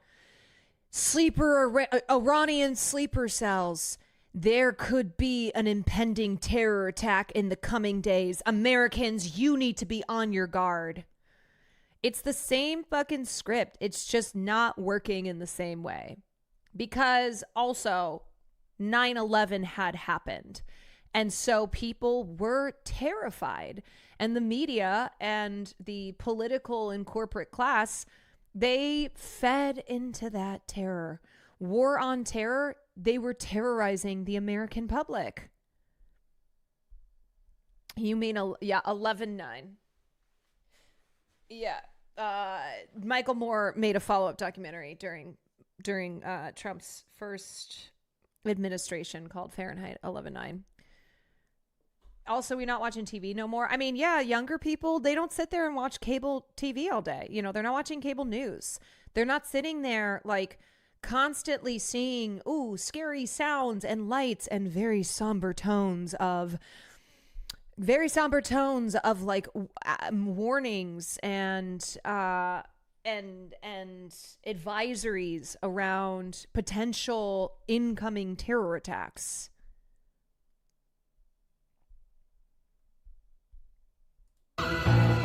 Could these cattle be... I love that. Also, we not watching TV no more. We not watching TV no more. a target for terrorists? Yeah. Oh, they were going to take out the cows. Fear works. Fear does work, yes.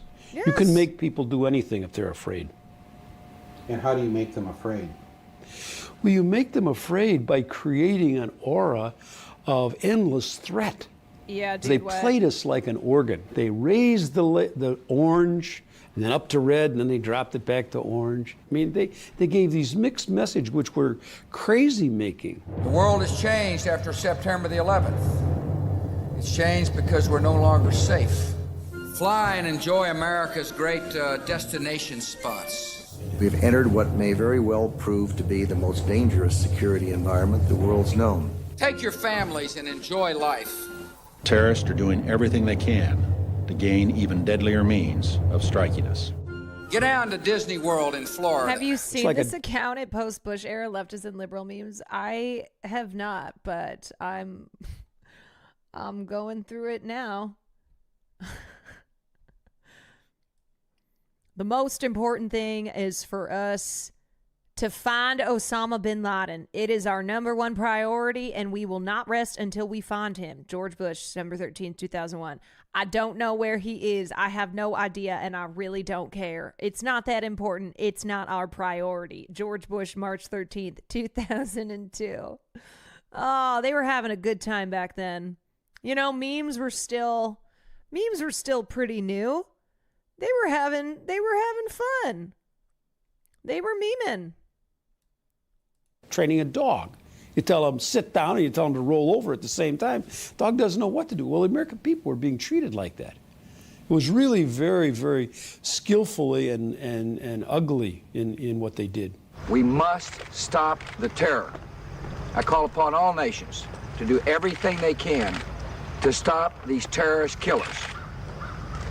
Thank you. Thank you. Now watch this drive. All right, you need another. They will continue, in my view, as long as Caroline, how do you keep your head on straight? This stuff stresses me out so much with how people are still in the dark about this. Give us your mental health secrets, please. My mental health secret is that I am still watching the worst show ever, which is And Just Like That. And it makes me forget about everything because I'm so angry about how bad the show is. Look, dude, I think one thing I hold on to is like the hope that, not that it's reflecting in how our politicians are going about war with Iran, but the hope that Americans, albeit still dumb, are not falling for the same lies again. And, you know, I look at polls and I see how deeply unpopular war with Iran is. And even as they're running back the playbook, you know, running back the playbook, it's not working. Now, I don't know. I don't know if I have a good answer for this. I think it's okay, I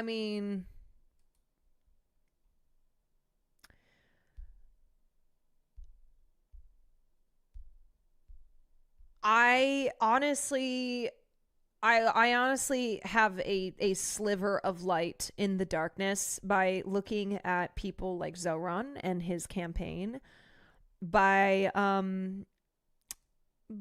seeing the shifts around Israel generally, because look, our politics are going, you know, the change in our politics is going to always come after the change in public opinion. That's what you have to remember. It is not going to be our politicians and our political systems are changing the way that the public is generally feeling in a positive way. Instead, it's the other way around. So when shifts happen in the general public, in the, you know, in the people who live in this country and who vote, when those shifts happen, then the politics is to follow, right? Like the case in point, Zoran's election. I mean, Zoran's campaign. So I don't know. I think I keep myself sane by having you guys, right? By being here, by trying to still continue to live my life. I know that if you are American, when it comes specifically to our government's foreign decisions and dealings, we are privileged compared to those who are in the Middle East. Now, we have a lot of problems here.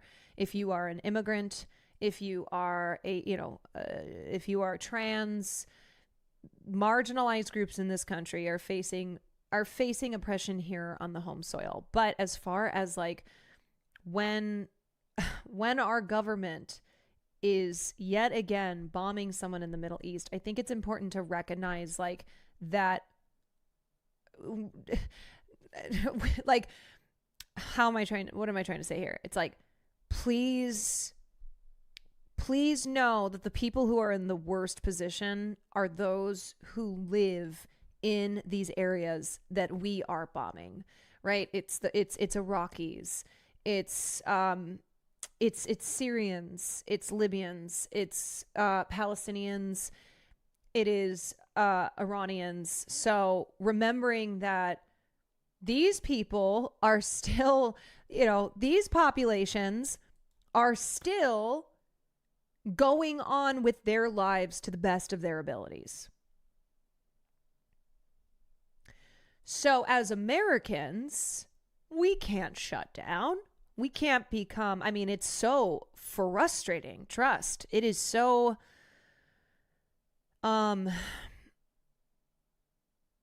It's sickening. It's sickening to live in the country whose government is doing these things. But at the same time, it's okay, we can't allow ourselves to become so consumed by this that it makes us unable to like do anything. This is not an airport. You do not have to announce your departure. All right? Just a reminder, this is not an airport. So, man, I just, I really try and take the small W's and hold on to those. And I think looking at the overall shift around the Middle East, around Israel, is a sign of progress.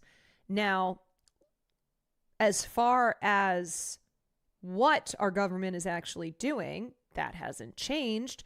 But when you look at the fact that support for Israel is at an all-time 30-year low, that is huge. And it's horrible that it's taken a genocide, an ongoing genocide for almost 2 years. But look, I mean, that shift is not something to, not something to discount. This is yes, the public perception of Israel and of Palestine shifting as it has, and also just generally the discontent around the United States actions in the Middle East. Like, that is a shift that has to be acknowledged.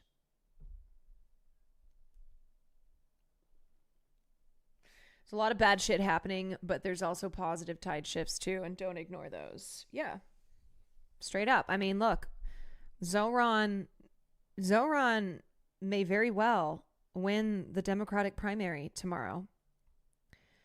And this is a guy who has stood firm on his beliefs and on his rhetoric around Israel and Palestine.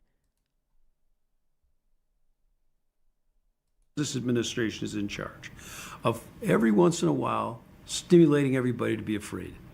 Just in case you forgot. It's not going to go down to green or blue. It's never going to get there. There clearly is no way that anyone can live constantly on edge like that. The harsh reality facing American families today is that they're not as safe as they used to be. Drug dealers and users looking for their next fix, gangs who roam the streets in search of their next victim, and the growing threat of terrorists means the need for protection is ever greater. And now that protection is here.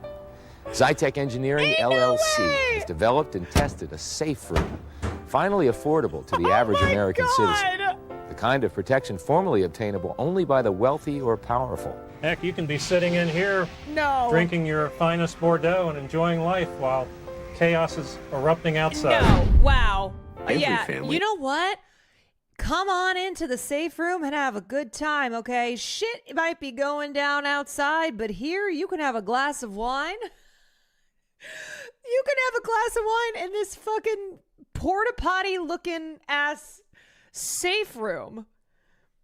This isn't parody. No, not at all. This is just an example of many that were companies, that were individuals and companies seizing on the paranoia and fear that was tangible in American society. In America, it should prepare itself for a terrorist attack. Now to escaping from a skyscraper. John Rivers is the CEO of the Executive Shoot Corporation. Good morning to you, John.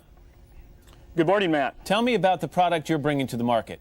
It's a emergency escape chute. It's an option of last resort. How high do you have to be in the building for that chute to actually take effect? I also love that safe room is for like one person, where you go, sorry kids, look, I know it's scary outside. You're probably going to die. But unfortunately, Daddy only has room for one in here. And that's Daddy. You only have to be on the 10th floor or above. They can put this on themselves?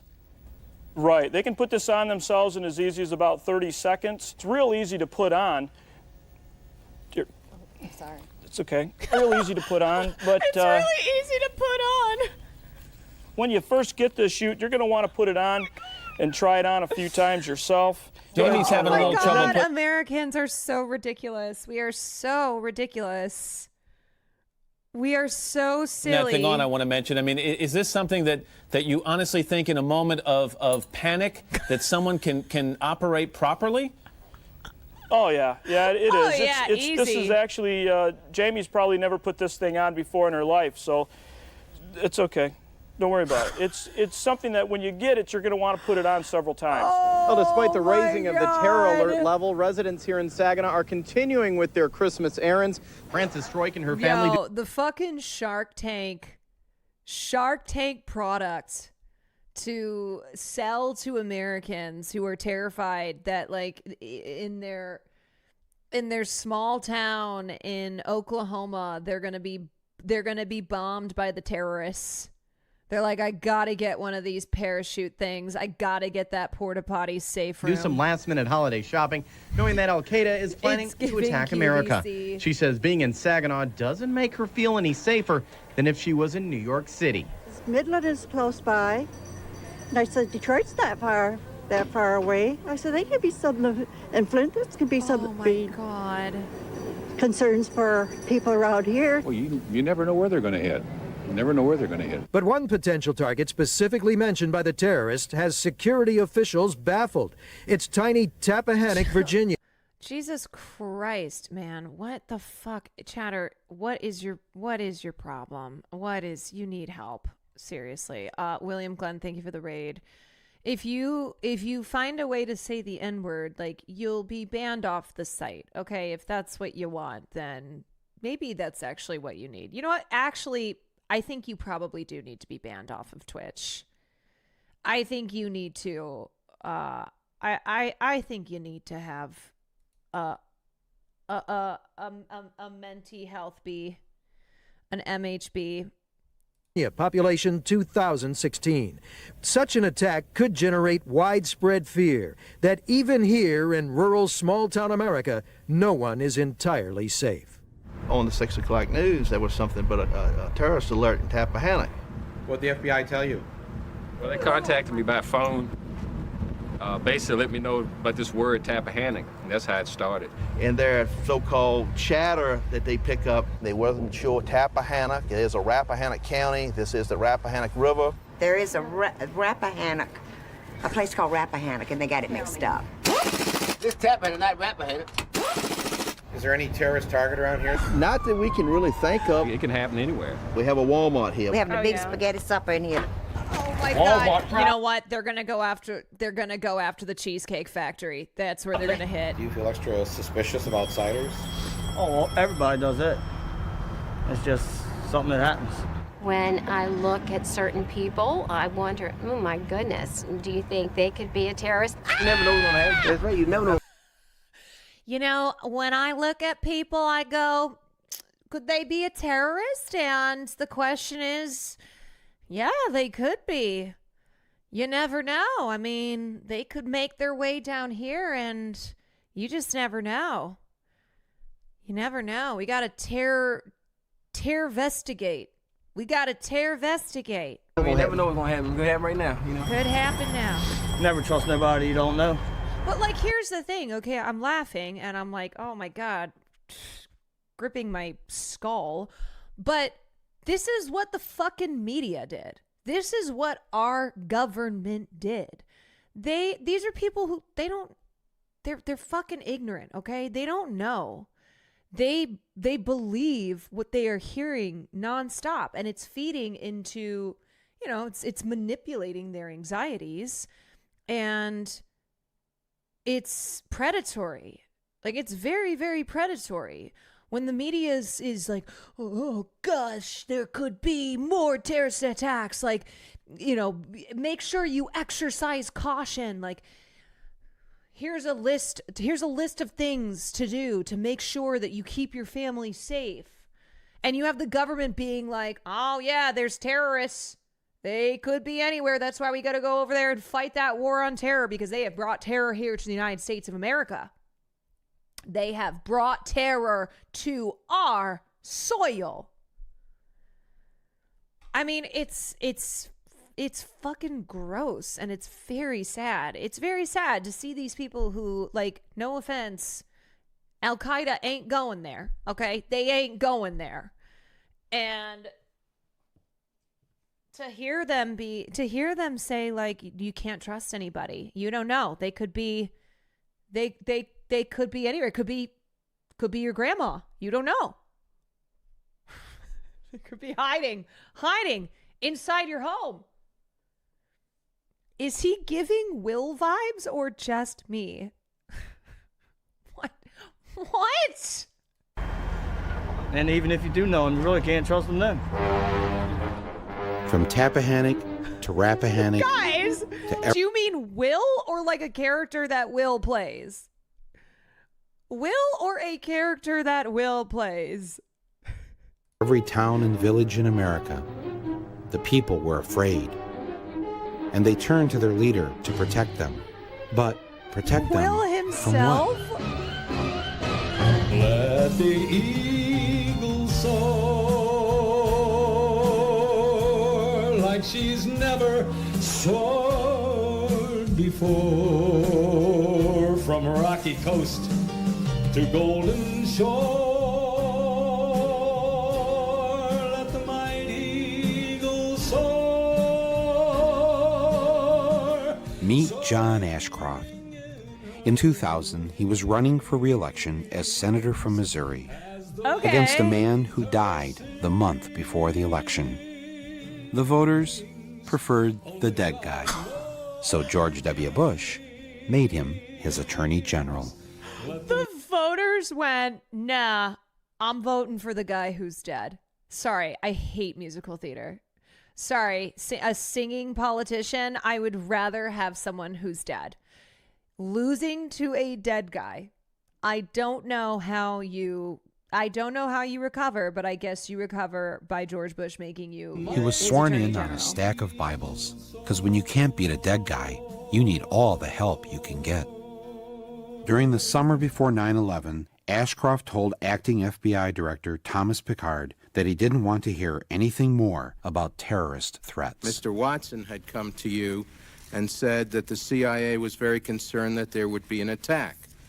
You said that you told the Attorney General this fact repeatedly in these meetings. Is that correct? I told him at least on 2 occasions. And you told the staff, according to this statement, that Mr. Ashcroft told you that he did not want to hear about this anymore. Is that correct?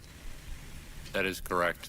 His own FBI knew that summer that there were al-Qaeda members in the U.S., and that bin Laden was sending his agents to flight schools around the country. But Ashcroft's Justice Department turned a blind eye and a deaf ear.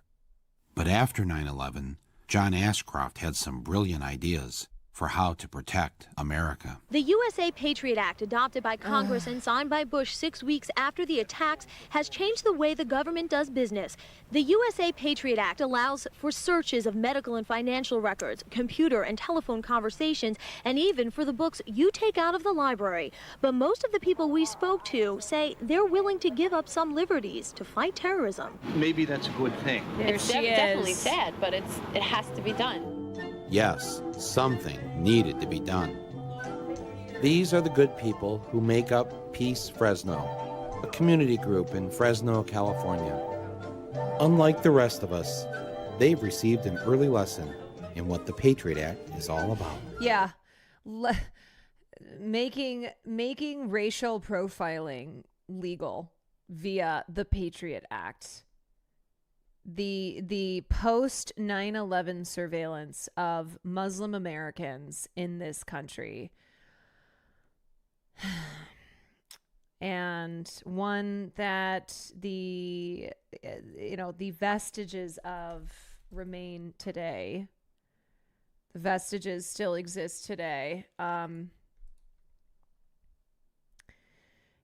It's still so fucking insane to me. Yeah, I mean, they again seized on the general public's distrust and the rise in Islamophobia and went, great.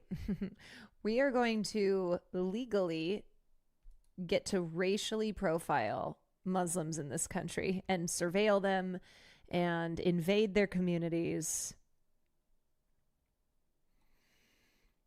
My aunt and her boyfriend live in NYC. I convinced them both not to rank Andrew Cuomo. Let's fucking go. Do not rank Andrew Cuomo.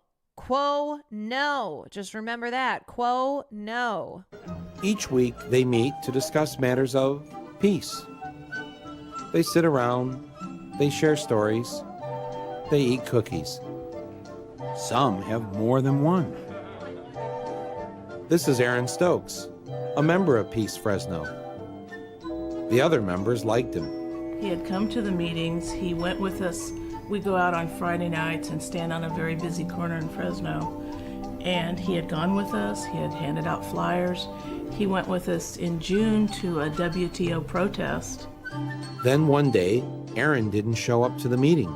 My friend Dan and I were reading the Sunday newspaper. And when I picked up the paper, in the local section, Aaron's picture caught my eye. The article said that a sheriff's deputy had been killed, and I saw it had a name that wasn't the right name, and it said that he was a member of the sheriff's anti-terrorism unit. That's right. The photo of the man in the newspaper was not the Aaron Stokes they had come to know. He was actually Deputy Aaron Kilner, and he had infiltrated their group. Sheriff Pierce made it very clear that, yes, in fact, Aaron Kilner was assigned to infiltrate Peace Fresno, that he was able to infiltrate organizations spying on these old ladies. You could understand why the Talk about police needed sleeper to spy on a cells. group like Peace Talk Fresno. about sleeper cells. Just look at them. A gathering of terrorists if I ever saw one. This is Barry Reingold, a retired phone worker from Oakland, California. Barry likes to work out in the gym. Somewhere between his cardio and his strength training, Barry got political.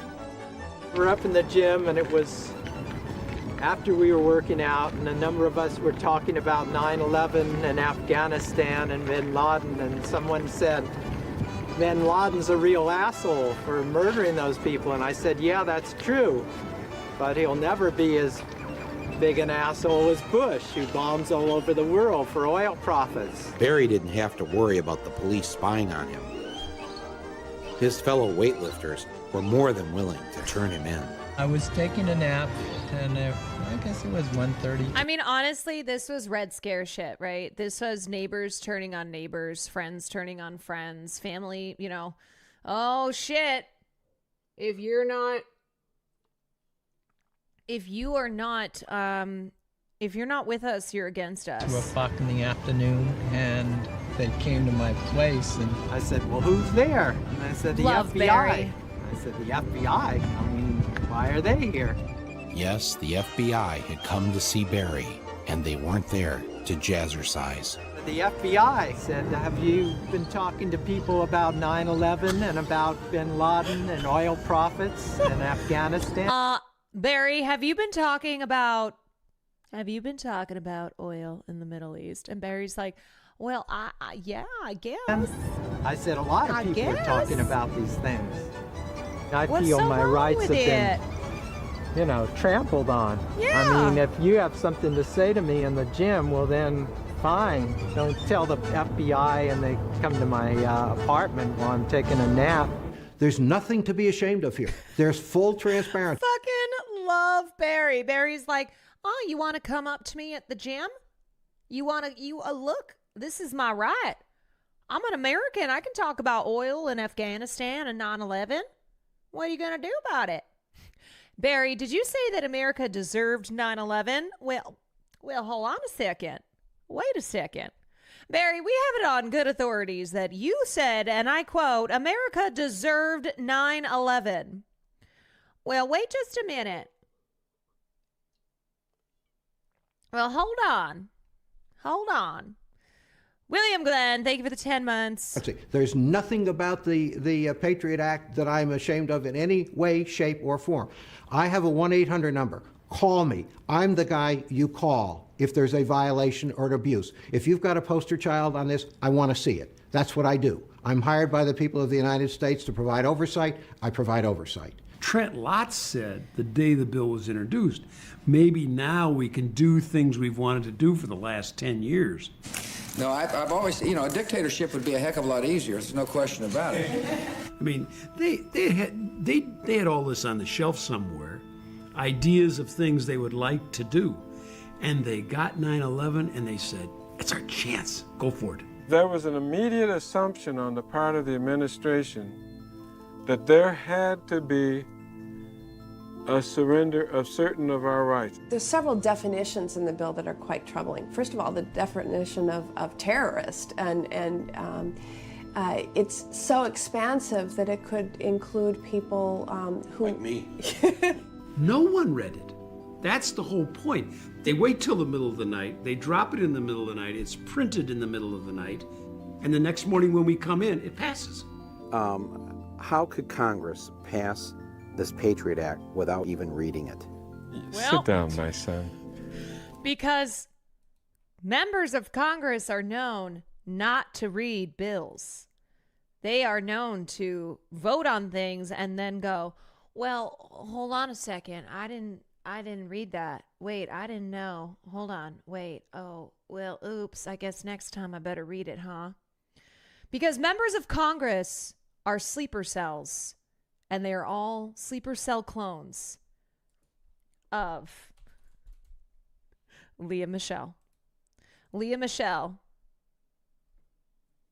Clones, sleeper cell Leah Michelles cannot read. Do not read. Yeah, why read it? It's called the Patriot Act. It's Patriots in the name. Why would I have to read something and evaluate something that has the word patriot in it? I'm a goddamn patriot. And here's the thing. The Patriot Act has never gone away. Just last year, they voted to expand state surveillance powers in the Patriot Act 2.0. Like, Muslims are still surveilled in this country. People who are especially visibly Muslim are discriminated against, are pulled aside every single time that they pass through TSA trying to fly on a goddamn plane. You know, it's just crazy that, like, how can you see the last 20-something years of legislated Islamophobia and then act like that plays no part in our society still? You know? I mean, just look in the comments of any Frogan tweet. Anything that Frogan has to do with. It goes beyond, oh, I just think she's annoying. It goes so far beyond that. And then you compare the vitriol that someone like her receives compared to people who say the same things that she says. I mean, it's right in front of your face. And unfortunately, she is an easy target. We don't read most of the bills. Yeah, look at Zohran. He just got a fucking bomb threat a few days ago. He has been targeted by Andrew Cuomo's super PACs with racist mailings. Do you really know what that would entail if we were to read every He's bill? like, haha, joke's on you. I take the subway. What are you going to do, bomb the subway? Joke's on you. I take public transportation. Bill that we passed. Am I going to read every bill that we pass? You fucking should. Well, the good thing, it would slow down the legislative process. I couldn't believe that virtually no member of Congress had read the Patriot Act before voting on it. So I decided the only patriotic thing to do was for me to read it to them. Members of Congress, this is Michael Moore. I would like to read to you the USA Patriot Act. Section 1, Section 210 of this code reads as follows. Section 2703. My job is to secure the homeland, and that's exactly what we're going to do. But I'm here to take somebody's order. That would be you, Stretch. What would you like? Right behind you. I'm going to order some ribs. We all know you can't secure the homeland on an empty stomach. And in order to remain secure, everyone needs to sacrifice. Everybody. Especially little Patrick Hambleton. I'm sure each of us has our own personal airport security horror story. But here's my favorite.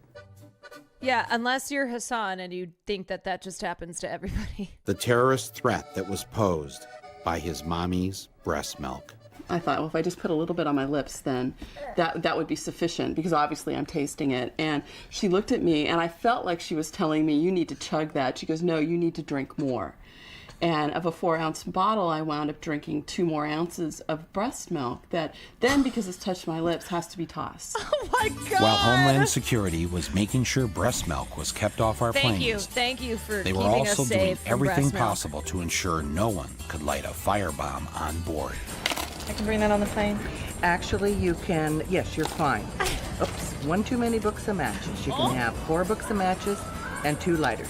When we already have the experience of Richard Reed, the shoe bomber, who would have blown up an airplane with his shoe bomb had he had a butane lighter, according to the FBI, why would Sorry, the run that Transportation back. Security... Oh, you mean how breast milk was a threat? I mean, yeah. What's the question here? Agencies say it's okay to take 4 books of matches and 2 butane lighters in your pockets as you board an airplane. I'm guessing that somebody put pressure on them to say, you know, when an airplane lands, people want to light up pretty quickly, so don't take their lighters away. Okay, let me see if I got this straight. Old guys in the gym, bad. Peace groups in Fresno, bad. Breast milk, really bad. But matches and lighters on the plane, hey, no problem. Was this really about our safety? Or was something else going on? This is where the That's why Grums doesn't leave his house. He can't travel because he's got too much booby milk. Pacific Ocean meets the shores of Oregon. Over 100 miles of beautiful, open coastline on our border. And, thanks to the budget cutbacks, the total number of state police protecting it? 1. Part-time. Meet Trooper Brooks. I maybe get a chance to hit this stretch of highway once, maybe twice a week during my shifts. You know, it's just to even drive up here and look. You know, I mean, as far as I know, there's lots of things they could do. I don't even want us to expect, because it just makes me ill inside. Back at the State Trooper Patrol Office, thanks to the budget cuts, Trooper Kenyon had to come in on his day off to catch up on some paperwork. For the most part, especially during the summertime, when people show up here, this is exactly what they get. They close the door. They can read the sign about the office closure, and it just basically explains that, you know, due to our cutbacks, our office is not open for administrative business. And there's a little sign down at the bottom that explains when the office is closed, that they can use the phone booth to get in touch with our dispatch. Ironically enough, that phone is a piece of junk. It doesn't work very well. So half the time they pick up the phone and dispatch gets a bunch of static and they don't hear anything. Yeah. For Tuesday, there'll be no troop on patrol. Wednesday, there'll be no troop on patrol. Thursday, there'll be no troop on patrol. You get calls all the time. People will call in a suspicious vehicle or somebody looking suspicious, you know, and I don't hardly ever respond to that anymore. I just don't have the time to do it.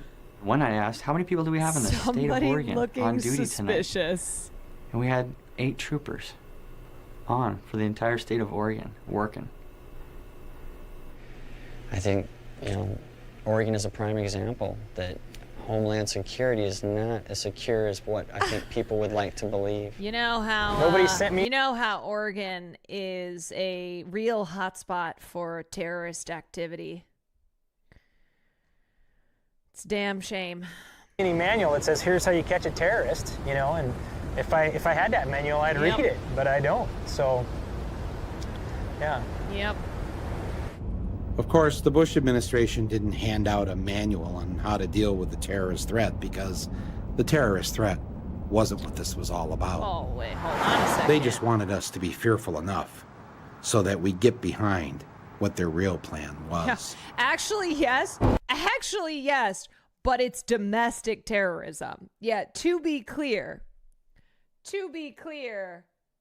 we're not talking about foreign threats. We're talking about domestic threats in the Pacific Northwest. That's what we're talking about.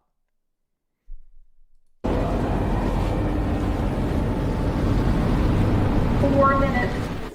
All right. What's time? 3 minutes. Okay, folks. 30 seconds. 15 seconds. And here we go. 10, 9, 8, 7, 6, 5, 4, 3, 2, 1. My fellow citizens. Yeah, nowadays you have the president just posting on Truth Social, but back then they did it like this.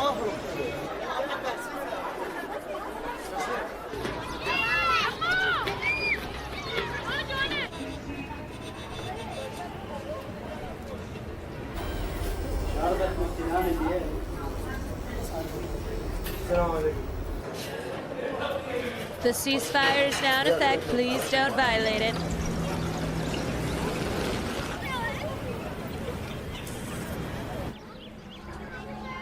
At this hour, American and coalition forces are in the early stages of military operations to disarm Iraq, to free its people, and to defend the world from grave danger.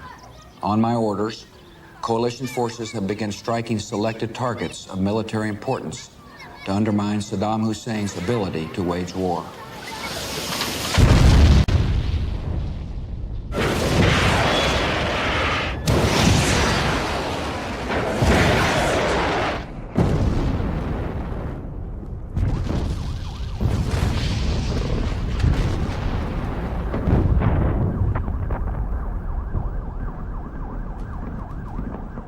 On March 19, 2003, George W. Bush and the United States military invaded the sovereign nation of Iraq, a nation that had never attacked the United States, a nation that had never threatened to attack the United States, a nation that had never murdered a single American citizen. Oh, man. Oh, man.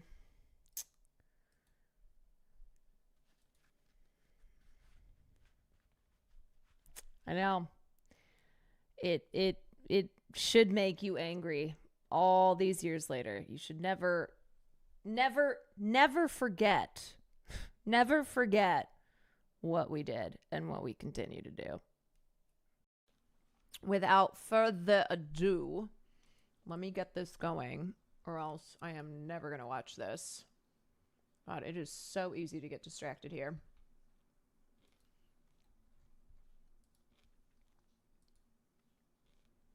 Trigger. Yeah. No. Thank you, but I have all the timestamps marked down, I think. I think so.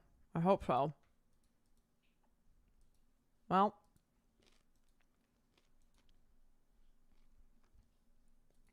okay, so sorry if you missed the first half. We actually have less than half.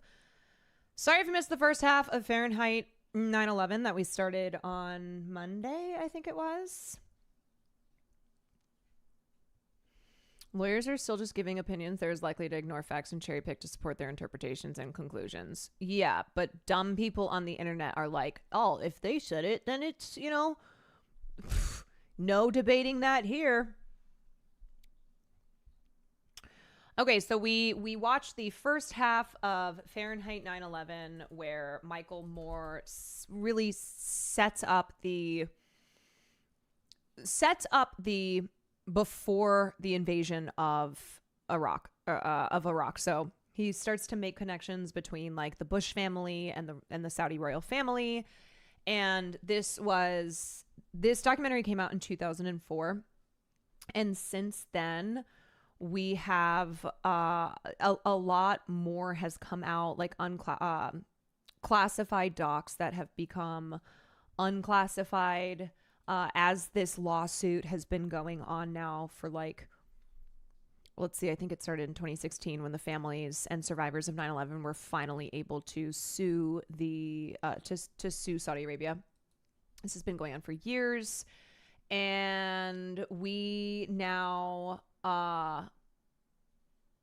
have a lot more information, evidence that points to the Saudis' involvement in 9/11. And yet it has never really seemed to matter. It's never seemed to matter to the media. It's never seemed to matter to our politicians, who just do the same song and dance over and over again whenever they want to go like fuck shit up in the Middle East. I posted the timestamps if you need them. Oh, great. Thank you. Let me make sure I have those written down. Okay, this one. Yeah, I have that one.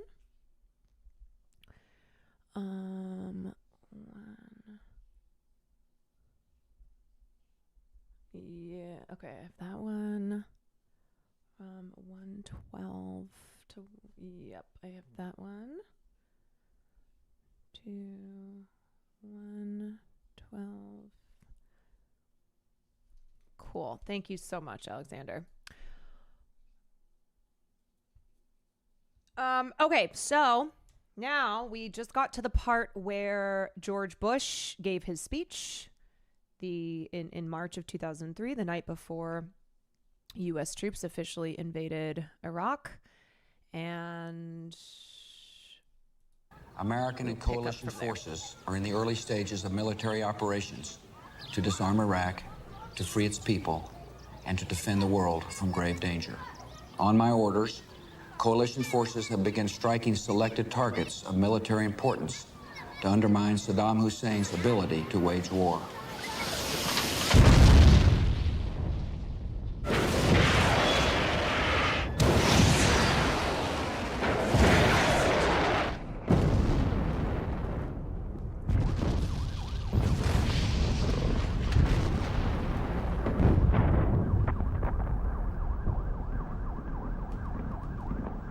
On March 19, 2003, George W. Bush and the United States military invaded the sovereign nation of Iraq, a nation that had never attacked the United States, a nation that had never threatened to attack the United States, a nation that had never murdered a single American citizen. what is this baby's crime? Was he going to fight the soldiers? Cowards, I went out with a bat and asked the soldier to hit me. I swear on the Quran. Those who don't fear death don't die.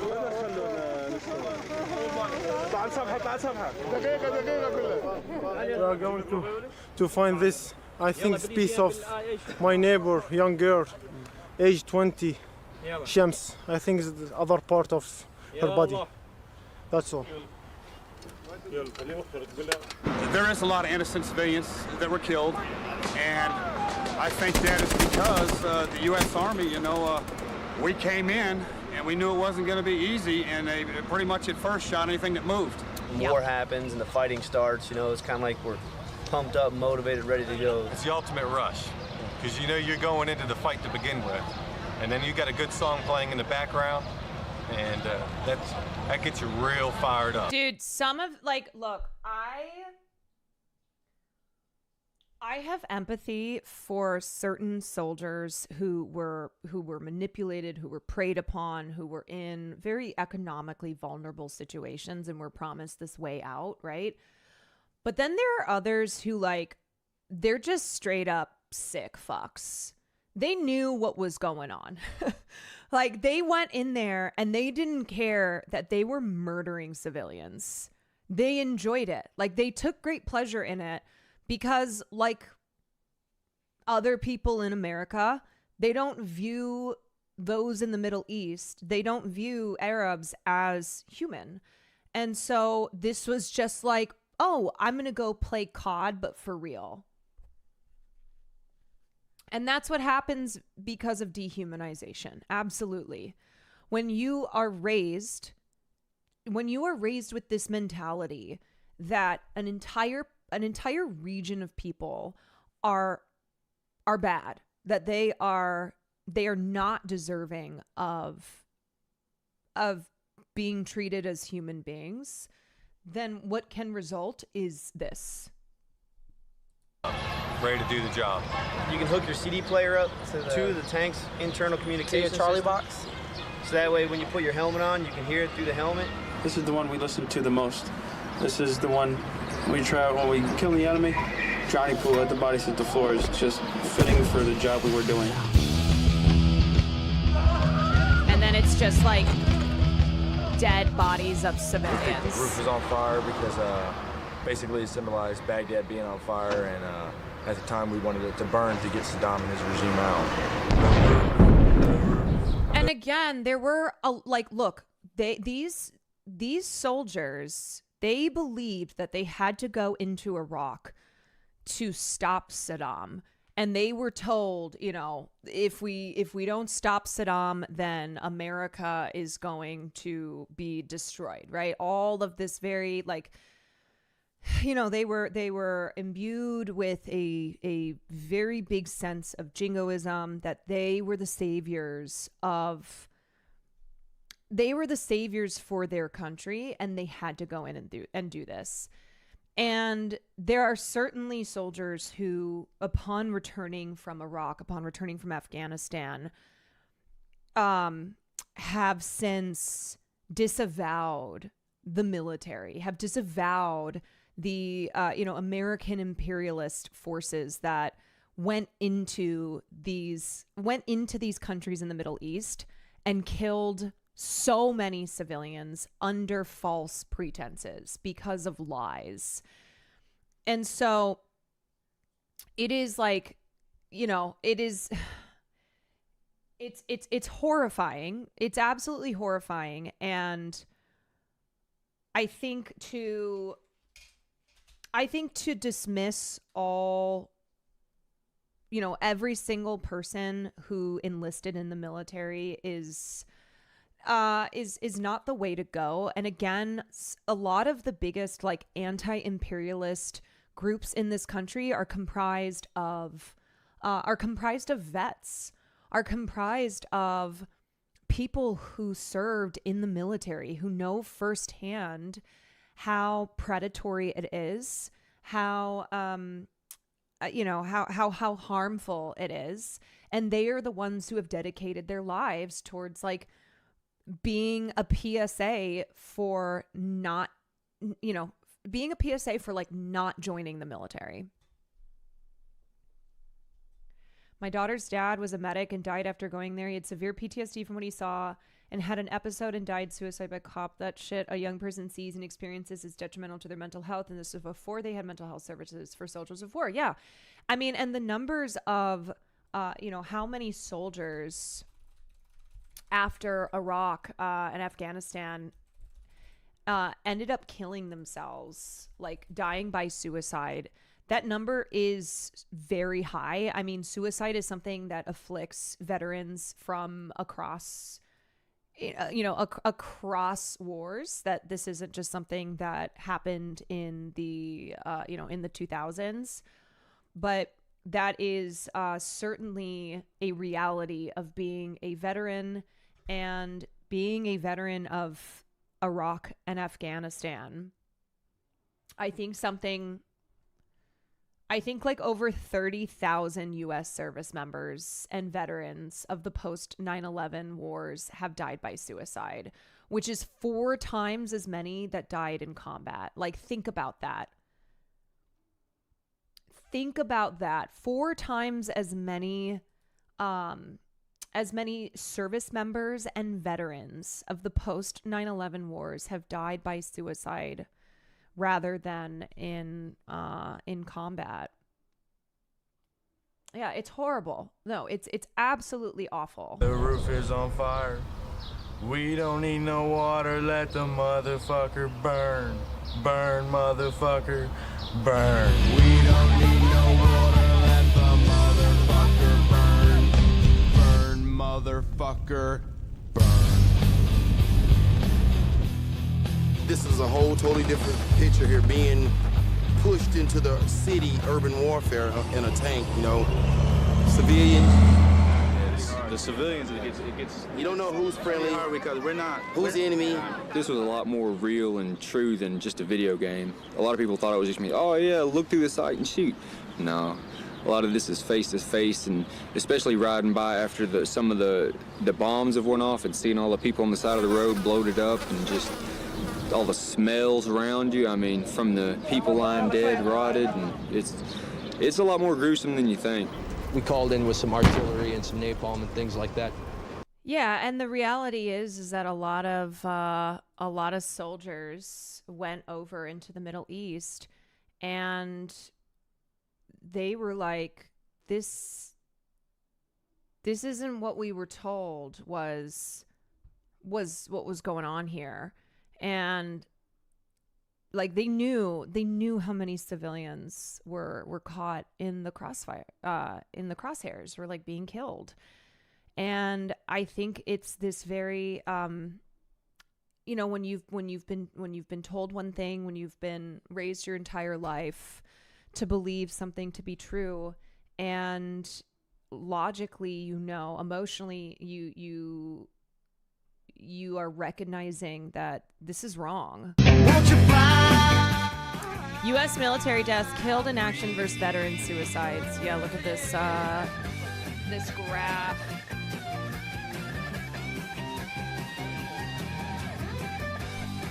Oh my God.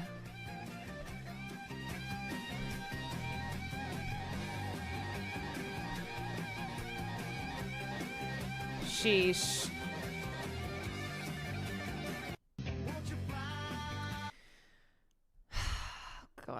Goodness. Okay, I still have a couple more seconds of this. Women and children got hit.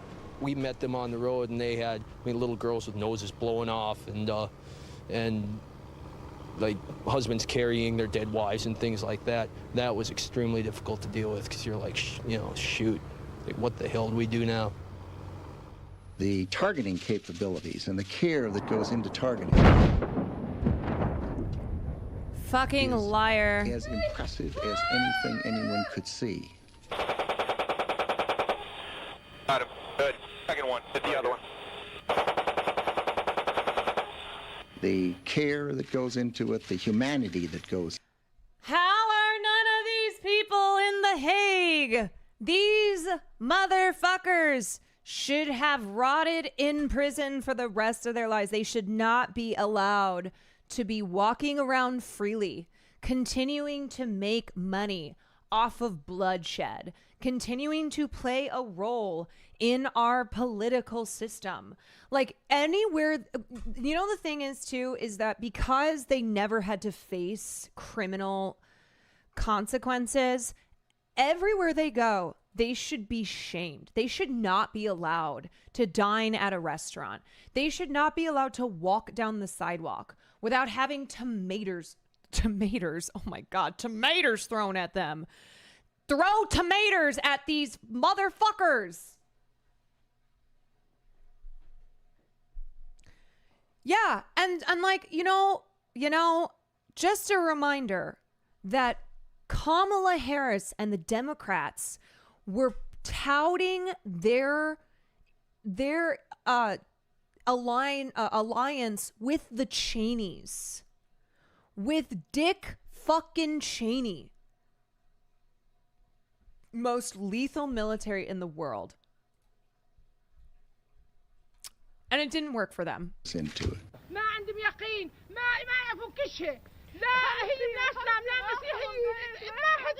Now, to be clear, Donald Rumsfeld is dead.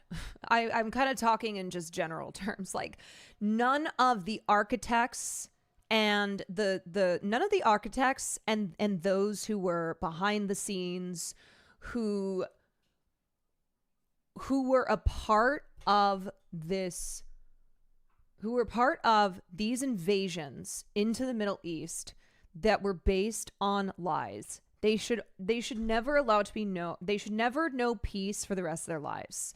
And Donald Rumsfeld should have his grave pissed upon.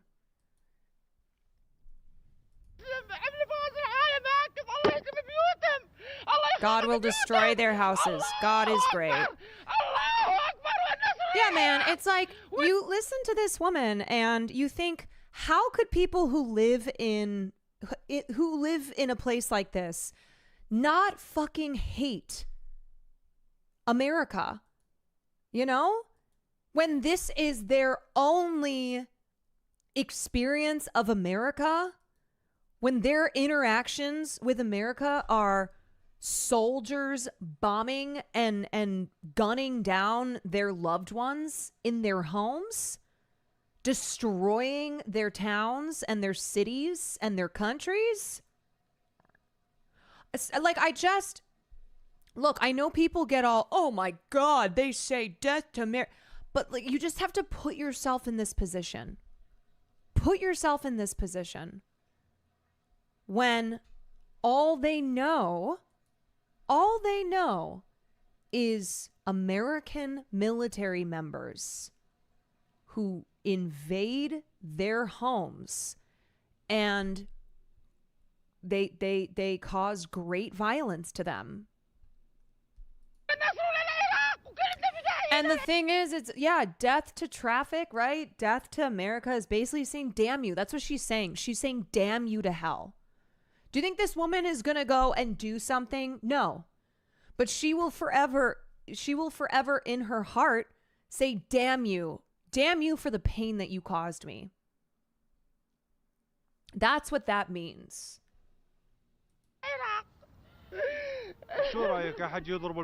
You mean they killed civilians? Yes, civilians. It's our uncle's house. We're all civilians. There's no militia here.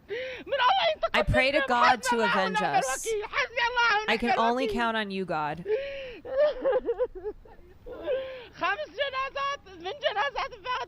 We've had 5 funerals because of the bombings. Oh, God. Oh, God. God, save us from them. Where are you, God? Where are you? Honestly, I think we should just trust our president in every decision that he makes, and we should just support that, you know, and be faithful in what happens. Let me just say, okay, this is not about to like we jump on Britney. The fact that they were having celebrities like Britney Spears go out and they were like, hey, Britney, this is what you need to say. And Britney was like in the throes of, not maybe in the throes, but like she has a wig on, okay? She had been through already at this point a lot of mental damage from the media, from the public, so that they just like brought her out. They told her exactly what to say. But that's what was crazy. Like at this time, they had Disney Channel stars, they had pop stars who they were having do propaganda. They were like, this is what you need to say about this, okay? Yeah, Disney Channel, support our troops. Wild. Do you trust this president? Yes, I do. Britney Spears was not alone. The majority of the American people trusted the president, and why shouldn't they? He had spent the better part of the last year giving them every reason why we should invade Iraq. Saddam Hussein has gone to elaborate lengths, spent enormous sums, taken great risks to build and keep weapons of mass destruction. Saddam Hussein is determined to get his hands on a nuclear bomb. Nuclear weapon. Nuclear weapon. Nuclear weapon. Active chemical munitions bunkers, mobile production facilities. We know he's got chemical weapons. He's got them. He's got them. He's got them. Huh. That's weird, because that's not what Bush's people said when he first took office. He has not developed any significant capability with respect to weapons of mass destruction. He is unable to project conventional power against his neighbors. We are able to keep arms from him. His military forces have not been rebuilt. Saddam Hussein aids and protects terrorists, including members of Al-Qaeda. There was a relationship between Iraq and Al-Qaeda. Saddam, Al-Qaeda, Saddam, Al-Qaeda, Saddam, the Al-Qaeda, Saddam, Al-Qaeda. It is only a matter of time before terrorist states armed with weapons of mass destruction develop the capability to deliver those weapons to U.S. cities. What we're giving you are facts and conclusions. Yeah, and previously, the United States government had supported Saddam during the Iraq-Iran civil war. And there's a picture of Donald Rumsfeld, shaking Saddam's hand. They had a relationship that went far back. And we trained him, we gave him military and financial aid, we shared intelligence. This is just how it goes, right? Where we look and we see, okay, what are our interests and who are we going to support to make sure that we ensure those interests? And then when things change and we go, okay, we have to now use this person, this group, this government in this way. That's how it goes, right? And Colin Powell got to start covering up the My Lai massacre. Yeah, I mean, this is what you do when you're in government, is that you commit atrocities and then you lie about them. Hold on, I've been bamboozled. This is what they said about Iran. Yeah, I mean, you just hear you hear the same language being used. You hear the same arguments being made, the same demonizing of people who live in the Middle East. And even though, sure, there's a ceasefire right now between Israel and Iran, these same Islamophobic attacks are being used on people like Zohran Mamdani. They are trying to dredge up every racial epithet, every single thing from the playbook to scare people out of supporting a Muslim for mayor of New York City. Copy and pasting propaganda. Yeah, I mean, look at these fucking racist assholes. Zohran Little Muhammad Mamdani is an anti-Semitic socialist communist who will destroy the great city of New York. He needs to be deported, which is why I'm calling for him to be subject to denaturalization proceedings. Oh my God. They're so racist. They are so racist, man. And they don't even have to engage whatsoever with his actual ideas because they just get to be racist about him being Muslim. That's it. That's the strategy. What the fuck? Why are you beeping in there? Oh my God. Oh my fucking God, man. This is a congressman. This is Representative Andy Ogles. Racist Tennessee congressman. Oh my God. It's so... They're openly racist. The Dems won't say a word about it because the Dems are doing racism too. My God, they're aligned on it. You know what? They are aligned on it. And if you can't see that, you got to open your eyes, okay? Seriously, hold up. You know what we should do? We should do did a Democrat say this or did a Republican say this? And it'll just be something extremely racist about Mamdani. Did a Democrat say this or did a Republican say this? Based on solid intelligence. It's a man who hates America. This is a man who cannot stand what we stand for. His willingness they hate our freedom to terrorize himself. He hates the fact, like Al-Qaeda They're does, so that we racist love they freedom. gave him After all, a this is the nickname guy they that can tried pronounce. to kill my dad Yeah. at one time. They simply got people to believe that there was a real threat out there when in fact there wasn't one. You get told things every day that don't happen. It doesn't seem to bother people. Of course, the Democrats were there to put a stop to all these falsehoods. I will vote to give the president the authority he needs. The United States is prepared to lead a coalition of the willing that will do it. And you know what happened after the Iraq War became so deeply unpopular with the American public? Once we found out about all the lies, people who voted in support of the Iraq War, they tried to backtrack on it. Hillary Clinton, like that was a big thing when she was running in 2016, is she kind of tried, she tried to like do some revisionism around her being an absolute war hawk. But like, yeah, this has been the case many times, unless you're like Sean Hannity, who goes, nope, I thought we should have invaded back then. And I still stand by that. But a lot of them, because they understand how politically unpopular it is, you know, it has been for a long time, have tried to like hide the fact that they were big time supporters at that time and for some years afterwards. I got double raids. Humanist Report, thank you for the raid. And oh my god, Matt, were you guys all streaming together, or that was just like that was just a coincidence? Humanist Report, thank you. Matt Binder, thank you. And Surfs TV, thank you very much. Thank you to the triple raid. Oh, that's the leftist mafia. Yes. Word is you're going to be our festival queen in Congress. I said 50,000 subs, and I'm going to Congress. Speaking of Hillary, that fucking freak stopped talking to Bill after the Monica Lewinsky stuff. She only called him again to urge him to start bombing. Yeah. She was like, I'll forgive you if you bomb the shit out of civilians. The Majority Report's own Matt Binder, welcome. Yeah, bomb Syria tonight, Queen.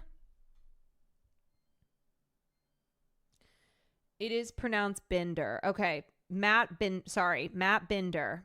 My apologies. Anyway, welcome into the trio of Raiders. We are in the last 45 minutes of Fahrenheit 9/11. I started this on Monday, and then of course we had Zoran's great victory. For now, the fight continues, the war continues, and I was like, you know what? This is my third stream today. I said, this is my third stream today, but I have to go live because I just got to finish this. Because I'm a person who'll be like, we'll come back to it. And then 2 years will go by and people will be like, are we ever going to finish that? We're going to insert whatever the thing that we need to finish is.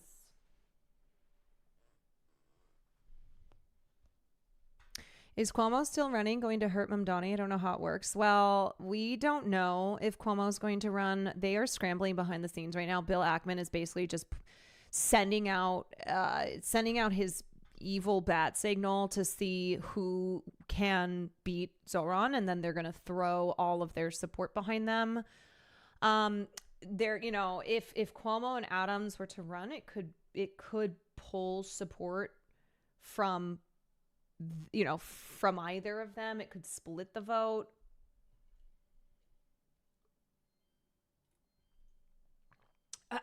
So that would be good. I found a good one for Republican versus Democrat quote on Zoran. Do you want to guess? Republican. Wait, do I want to guess like who it is, or Dragon All May? Thank you for the 5.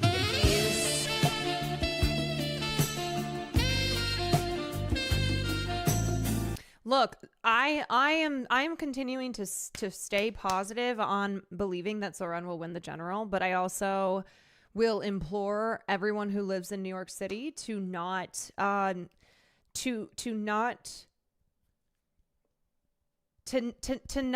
act as if this election is over, right? It's like you have to stay vigilant. You have to keep getting the word out. You have to make sure that people go out and vote. Don't get complacent. Don't use the litter box. Thank you for the prime. Okay, let's keep going. When I say we will lead a coalition of the willing to disarm him if he chooses not to disarm, I mean it. Who's in that coalition of the willing now? You will find out who's in the coalition of the willing. The coalition of the willing. Roll call. The Republic of Palau. The Republic of Costa Rica. The Republic of Iceland. Of course, none of these countries has an army or, for that matter, weapons. So it looked like we'd be doing most of the invading stuff ourselves. But then there was also Romania, the kingdom. Then who's flickering the lights? Morocco wasn't officially a member of the coalition, but according to one report, they did offer to send 2,000 monkeys to help detonate landmines. These are men of vision. The Netherlands. Yeah, because remember that other, major allies of the United States, including France, refused to join their invasion. And so you had patriotic Americans who went, we're no longer calling French fries French fries. They're now freedom fries. Because fuck France. I ain't calling these fries no French fries. These are freedom fries, brother. And I'm proud to call them allies. Afghanistan. Afghanistan? Oh yeah, they had an army. Our army. I guess that's one way to build a coalition. Just keep invading countries. Yes, with our mighty coalition intact, we were ready. One could almost say it's the mother of all coalitions. Fortunately, we have an independent media in this country who would tell us the truth. The rallying around the president, around the flag, and around the troops clearly has begun. And we're gonna win! You really have to be with the troops to understand that kind of adrenaline rush that they get. I just want you to know, I think Navy SEALs rock. The pictures you're seeing are absolutely phenomenal. When my country is at war, I want my country to win. Iraqi opposition has faded in the face of American power. What you're watching here is truly historic television and journalism. It was absolutely electrifying. They actually had to strap me in with my... Tony Blair was the most paid politician ever by the Israel lobby. Yeah, and it's so gross because if you have seen the documentary No Other Land, which won best documentary at the Oscars, and then 3 weeks later, one of the winners, Hamdan Bilal, was lynched by settlers and taken to a military site and beaten. But in that documentary, there's a part where Tony Blair shows up, and Bassel Adra is talking about how when he was a little kid. And Tony Blair, so basically the settlers had been causing a lot of issues in Masfer Yatta, which is his village in the West Bank that is occupied. And they had, they had been doing what the settlers do in the West Bank, which is shooting Palestinians, taking their lands, bulldozing their homes, forcing them into caves. And the only reason it temporarily stopped was because Tony Blair took a visit. He took a trip. He visited Masfer Yatta, and it's just like so heart-wrenching to see the Palestinians who lived in Masfer Yatta like breathe a sigh of relief and feel like, oh, finally this is getting attention. Finally, somebody with power is like going to do something about this. And so the settlers for a moment backed up, and then they went right back to it, right? And they're still doing that today. And the same like very wealthy Israeli individuals and groups who have helped to fund these settlements also funded politicians like Tony Blair. So, yeah, sick. The U.S. is not alone with freedom fries. God damn it.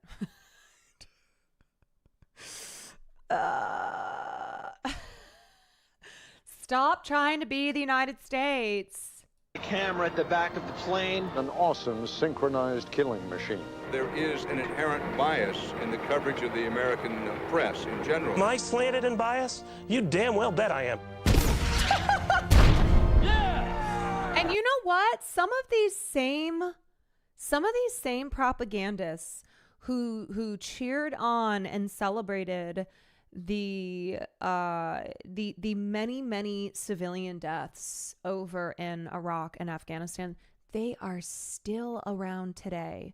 They are still on the news. Maybe they're, maybe they've even been promoted since they were spreading these lies 23 years ago. They've made a lot of money from it. Yeah, it did not, as I said, there are a lot of people who deserved to have faced consequences for the lies that they told, the lies that they helped spread, and the normalization of Islamophobia in this country that they have played a role in. Islamophobia that we see on Maine today after the primary victory of Zohran Mamdani. But one story the media wasn't covering was the personal story of each and every soldier who was killed in the war. The government would not allow any cameras to show the coffins coming home. That kind of story is a downer, especially when you're getting ready for a party on a boat. So disgusting. I can't believe it myself. Suddenly I'm up on top of the world. It should have been somebody else. Believe it or not, I'm walking on air. I never thought I could feel so free. Flying away on a wing and a prayer. Who could it be? Believe it or not, it's just me.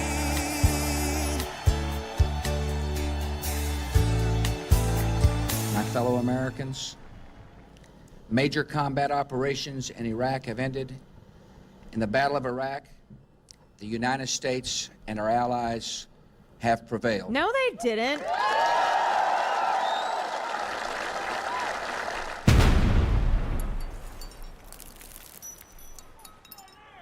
Yeah, prevailed in killing maybe up to 1 million Iraqis. All right, these are images of soldiers, blown up soldiers being carried by other soldiers. And yeah, mission accomplished. So the reason, sorry, this is really long. The reason that they did not show on the news soldiers coming home in coffins draped in American flags, that they didn't like, they really can't see. Yeah, that's because I can't show because of TOS. Can't show dead bodies. But the reason that they tried to keep that from the public is because they knew that it was going to lead to people not supporting the war, like not being as excited for the U.S. to like be over in the Middle East, bringing democracy to the people there, liberating them, fighting for our freedoms and for the freedoms of people over there. Yeah, I mean, same Vietnam, every war. It's like it kind of kills the vibe. It kills the patriotism when you see all these dead soldiers, and then you start to ask like, what is going on here as the year, as time goes on, and you're like, what is the number of troops? What's the end game here? 384 U.S. troops have lost their lives. Killed 484. Died in the line of duty. And the thing is too is like the mass casualties of civilians. Like there is a lot of Islamophobia in this country, but also Americans are full of contradictions, and people can be Islamophobic, but also not like love spending trillions of dollars to kill civilians. And they'll, you know, a lot of times they'll go, okay, well, it's their government, right? Like, we're going to war against their government. I guess we're not at war against these people. But you look at Palestine, right? You look at the 2 years of the most televised genocide in history. And because of the length and the severity and how documented it is that you cannot escape the images coming out of Palestine, support for Israel has gone down to the lowest it has been in 3 decades. Because even people in this country who are like normally pretty racist probably harbor problematic views towards people in the Middle East, towards, you know, people who are Muslim in this country, you know, might not support Israel. They have an issue with seeing all these dead kids. 631 American more than troops. 825 troops have been killed in Largest Iraq. number of American military deaths since Vietnam. There are some who feel like that if they attack us, that we may decide to leave prematurely. They don't understand what they're talking about if that's the case. Let me finish. There are some who feel like that, you know, the conditions are such that they can attack us there. My answer is bring them on.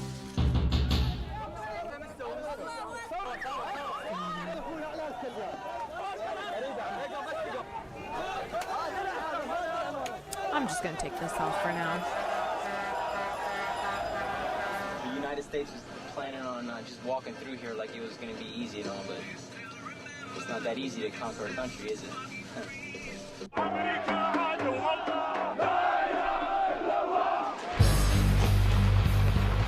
The renewed. And you know, the other thing too is that Americans looked around and they were like, oh, wait, why isn't Canada joining in on the invasion? Like the official invasion. Why isn't France? Like, why isn't Germany? Why isn't Mexico or New Zealand? Why is this being condemned by a lot of leagues and nations around the world? Why is everybody against us? Why does everybody hate Control us? of Iraq raged for a 4th day today with street clashes in nearly every corner of the country. Iraq could become, quote, another Vietnam. Officials say they see evidence that Sunni and Shiite extremists might be joining forces. They're not happy they're occupied. I wouldn't be happy if I were occupied either. Everybody, here we go. Come on, party people.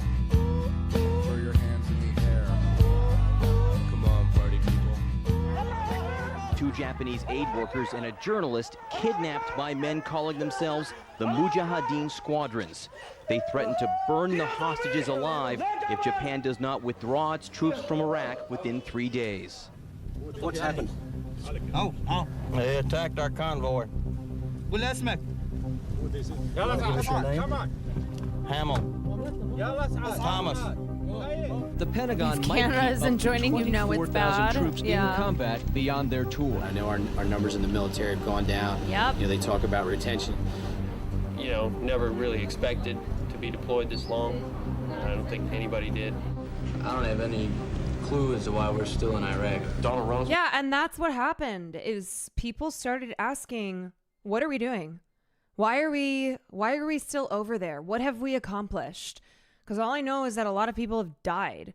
Like, soldiers were saying that they were struggling with recruitment, and so they started spending money, right? You saw Marvel and other major studios in Hollywood that had contracts with the Department of Defense that were like doing military propaganda, that were trying to like get people to enlist. You would watch a commercial for video games, right? Call of Duty. You would watch a commercial for like Diet Coke or whatever, and it would be military propaganda.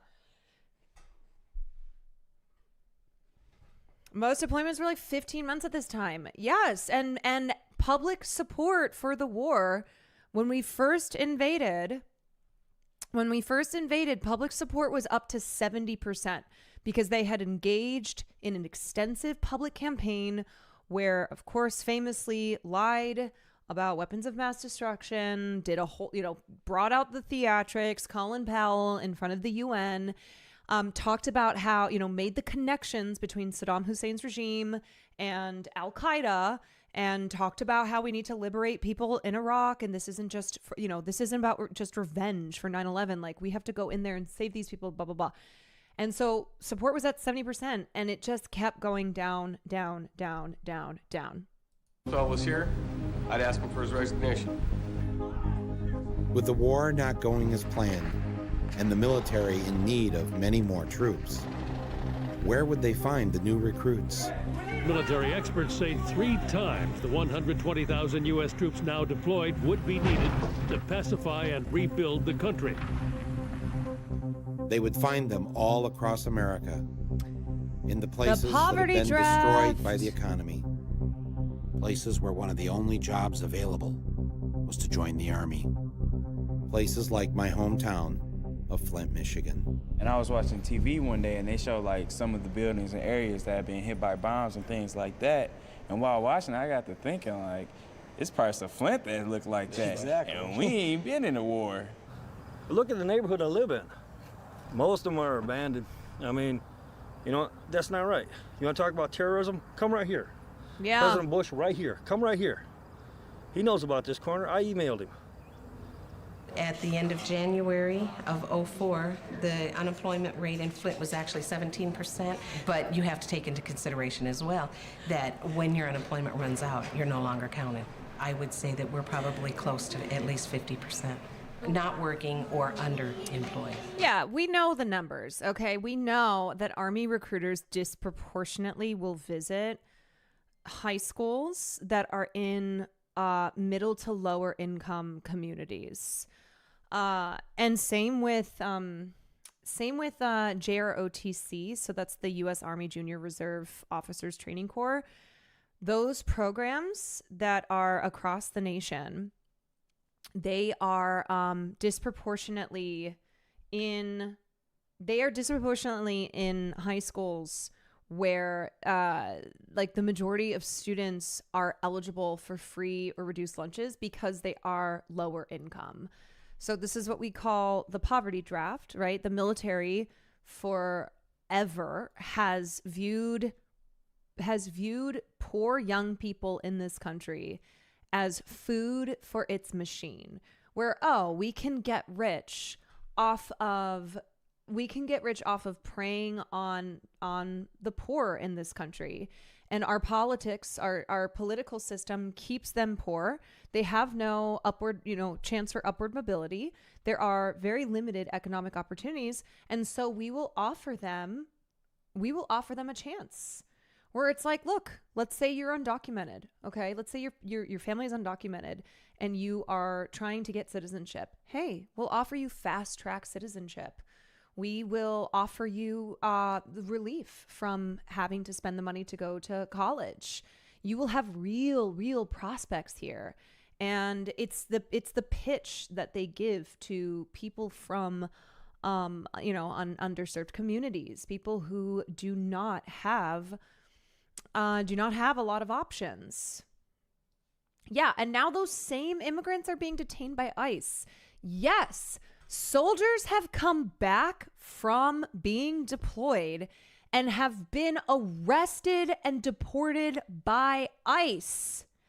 It is fucking sickening. These systems are all connected. They all work hand in hand to keep people poor, to use them as food for the machine, as fodder for all our military, all our militarism overseas and here in America.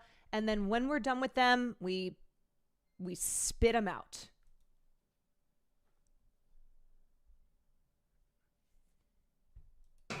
Because being underemployed is just as dangerous. So my family... Like, I remember at my public high school, I remember the like problem kids, okay? Kids who came from broken homes, who just did not have the resources, did not have just had issues in school. And they were the kids who like would get into fights in the high school. They were always in detention, etc. And I remember like the military, of course, would have their stupid little fucking tables in the cafeteria. And specifically, these kids were the ones who were particularly paid attention to by these recruiters. And I know a handful of them who ended up enlisting because they had no other options, because they were very much so pushed in that direction. You know, it's like you knew the kids who were going to enlist. Has gone through the welfare system. When it was Job Central in the mid-'80s, I came through the Job Training Partnership program here at Job Central. ICE forces U.S. Army Purple Heart veteran to deport after taking 2 bullets in combat. Sejeon Park miraculously survived being shot in spine, then given 3 weeks to deport to South Korea. Will miss dying mother's funeral. Then his daughter's wedding was legally in the U.S. under deferred action. Purple Heart recipient from Hawaii deported after 48 years in the U.S. Yeah, I read that story. It's horrible. And, you know, we were just talking about the Buffalo Soldiers in the context of Beyonce wearing that shirt and the complicated legacy of the Buffalo Soldiers. And what happened with the Buffalo Soldiers was similar shit, right? Where like they were coming out of slavery, like former enslaved persons in this country who had no other opportunities, who had no chance at, you know, like they're free, but they weren't free. And so they signed up, they enlisted in these regiments that were made up entirely of black soldiers. And then like they went and fought in World War I, and they weren't allowed to fight with the U.S. White Army. And so like what the army did was they would send over these factions of black soldiers to their allies, and they would, you know, perform very heroic duties over there and fought on behalf of the U.S. And then they came back and like would be lynched. They would face extreme discrimination and violence when these veterans returned home to the United States. And I went to a secretary school. Years later, I'm the executive assistant to the president of the agency. Interesting. My mother used to tell me all the time that, why do you always go for the underdog? It was because the underdog is who needed me. People that don't have anything, that's who I have to fight for, and that's who I have fought for my entire life. I started taking my children and telling my children, the military is a good option. I can't afford to have you go to college. I cannot pay your way. Financial aid will not help you. So I, as a mother, started teaching my children about the options that the military could do. They would take them around the world. They would see all the things that I, as a mother, could not let them see. It would pay for their education that I, as their mother and their father, could not pay for them. Military is a good option for kids in Flint. Military is an excellent option for the people in the city of Flint. How many of you have a friend or a family member in the service? Yeah, also remember when George Bush signed No Child Left Behind, what a great piece of legislation. When he signed No Child Left Behind in 2002, one of the things that did was that it allowed, it required that public schools grant military recruiters the same access to secondary school students that were provided to educational institutions that were post-secondary or to prospective employers. So basically they were like, hey, you have other employers who come into these, these schools. And so now you are legally required to allow military recruiters alongside like college recruiters, and recruiters for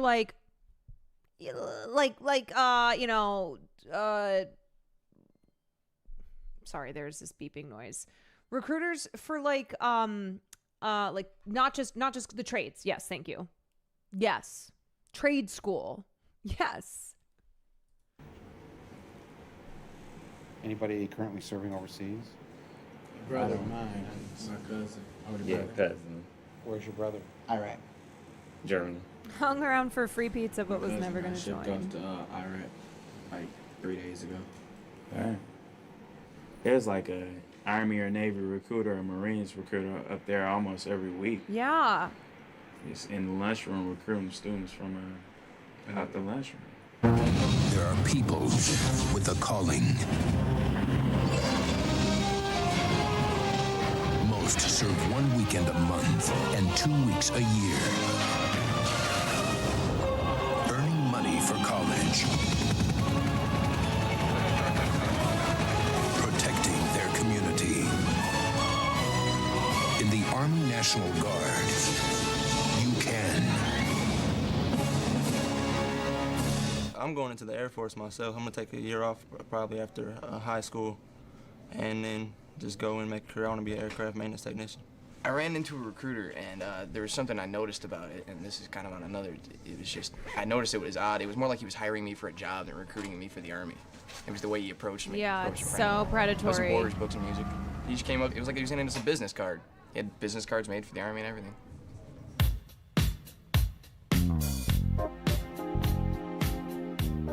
Meet Marine Staff Sergeant Dale Cortman and Sergeant Raymond Flower.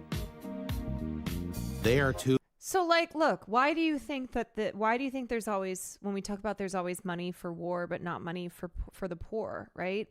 Like, instead of money going towards healthcare and education and affordable housing, it goes to the military industrial complex because it's by design. Absolutely. They need to keep people poor so that they can keep using them to fight their wars. Gee, girl, we're never going to finish Two this. of the I know. many recruiters assigned to I know. front We're mission. only 20 minutes in. They're very busy these days. From when I started watching Look it. at, he's running away already.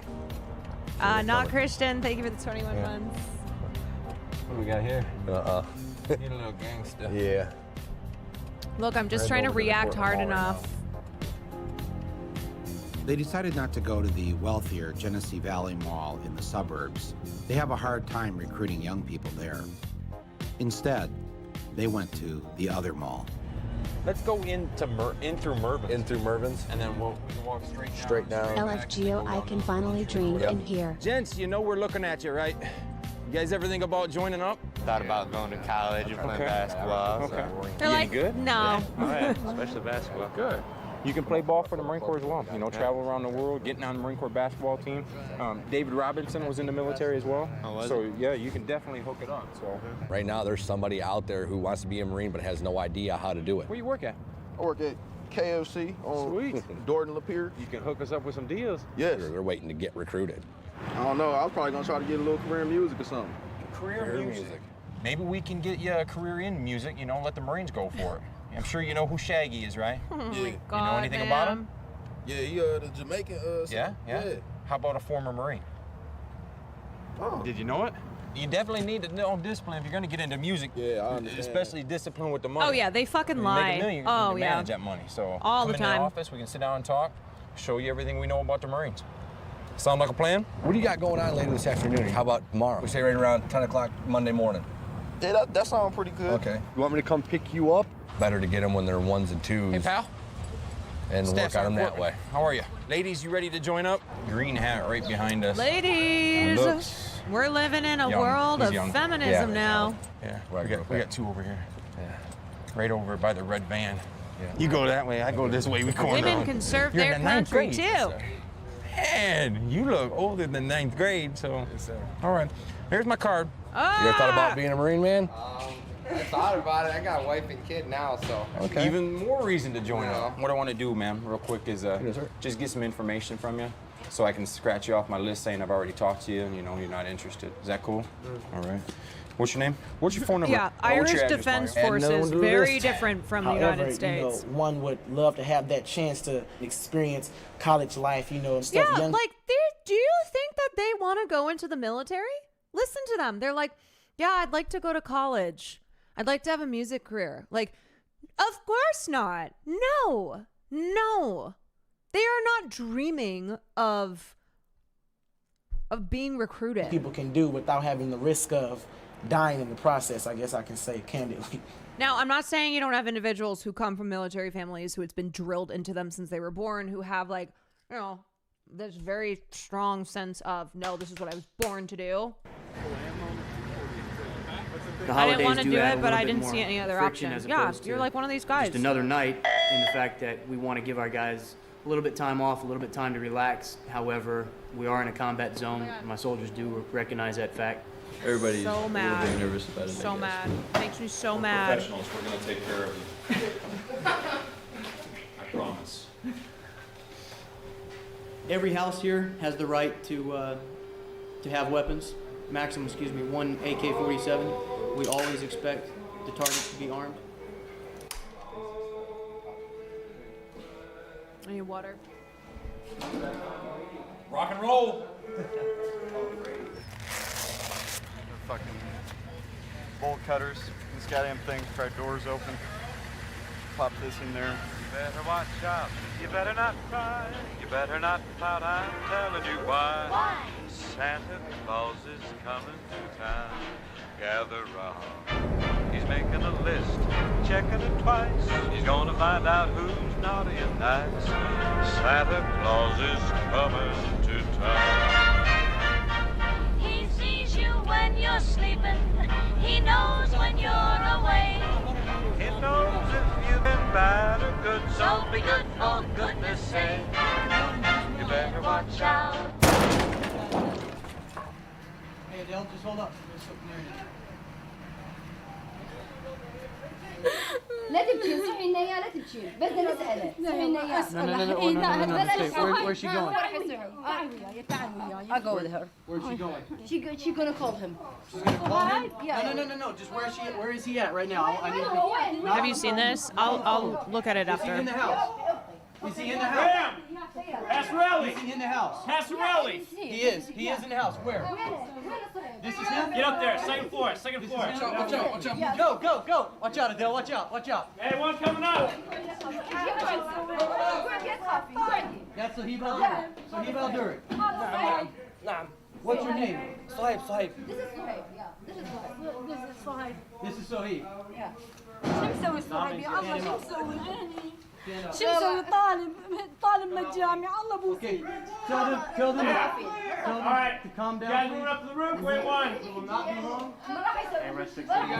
I mean, this is terrorizing. We appreciate your conversation. This is the target. This is terrorism. This is terrorism. The definition of terrorism, the unlawful use of violence and intimidation, especially against civilians in the pursuit of political aims. This is terrorism.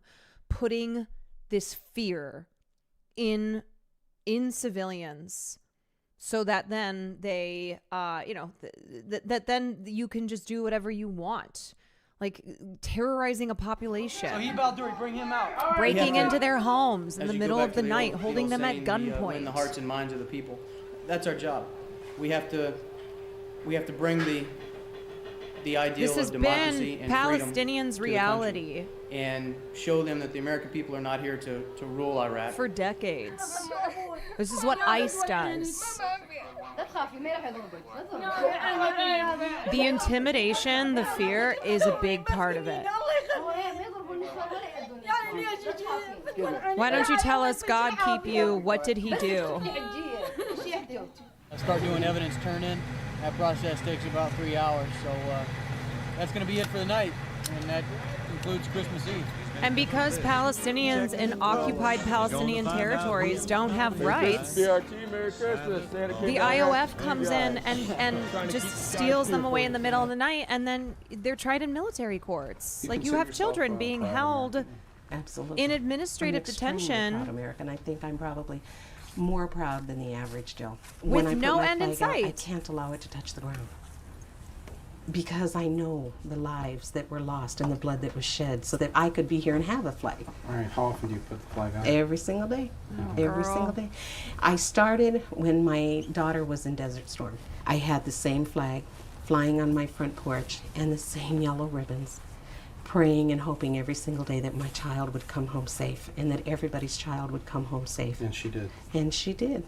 You have other family members that have been in the military? Absolutely. Uncles, aunts, cousins, brothers, father. So very strong military. Very strong. Family. My family is what I consider part of the backbone of America. It's families like mine, and it's not just my family. There's hundreds of families, millions of families out here that this country was founded on their backs. I have been No. This country was founded on the genocide of Native Americans. This country was founded on the backs of enslaved Africans. This country was built via Chinese immigrants who were then among the first to be discriminated against via immigration policies. Like, no, this country was not founded on the backs of members of the military. Known to be a conservative Democrat. Mm-hmm. Yeah. That's what you consider yourself, yeah. Yeah. Yeah. It's a great country. It's a great country. It's a great country. The cross that I choose to wear, if you notice, it's a multicolor cross. That's because I believe that all God's people come in many colors. And my family itself is multicultural. Like, you have a daughter. How do you break who someone went out of into this the military, mindset, right? Then your firstborn son in the military. That's how do you unindoctrinate country, them? Exactly right. From your family. Exactly right. So having a son in the Army, pretty proud thing. Oh, you know what? He made it. What was your reaction to the protesters during, say, the Gulf War or Vietnam? I always hated the protesters. I always hated the protesters. It was just a slap in my face. It was just like... I mean, this is they straight were up dishonoring my brainwashing. son. And I burned in my soul to tell them, you don't understand. They're not there because they want to be there. But then I came to understand that they weren't protesting the men and the women that were there. They were protesting the concept of the war. I know I'm a soldier and I'm here to do a job. Both. And, been a soldier for a while. Look, once okay, that's learning. Okay. That's understanding, like, the war machine, the military-industrial complex, right? I mean, also, though, protesting soldiers being over there. So, of course, the ultimate blame and responsibility lies within the heart of the empire, with those who profit off of war, who profit from bloodshed, who prey upon desperate people in this country and use them to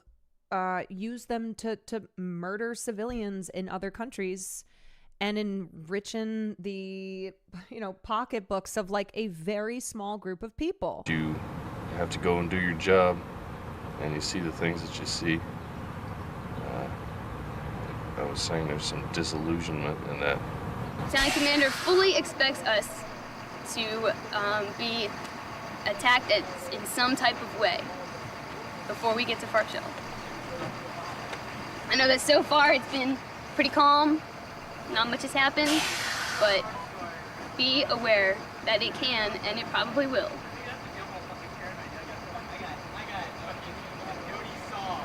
They're beginning to organize themselves just in neighborhoods. The kids get together a lot. Well, I can't say kids, but guys about 17, 18 are starting to come together. And they hate us, just why I'm not really sure. Immoral behavior breeds immoral behavior. When a president commits the immoral act of sending otherwise good kids to war based on a lie, this is what you get. Hey, is he ticklish? Yes, he do.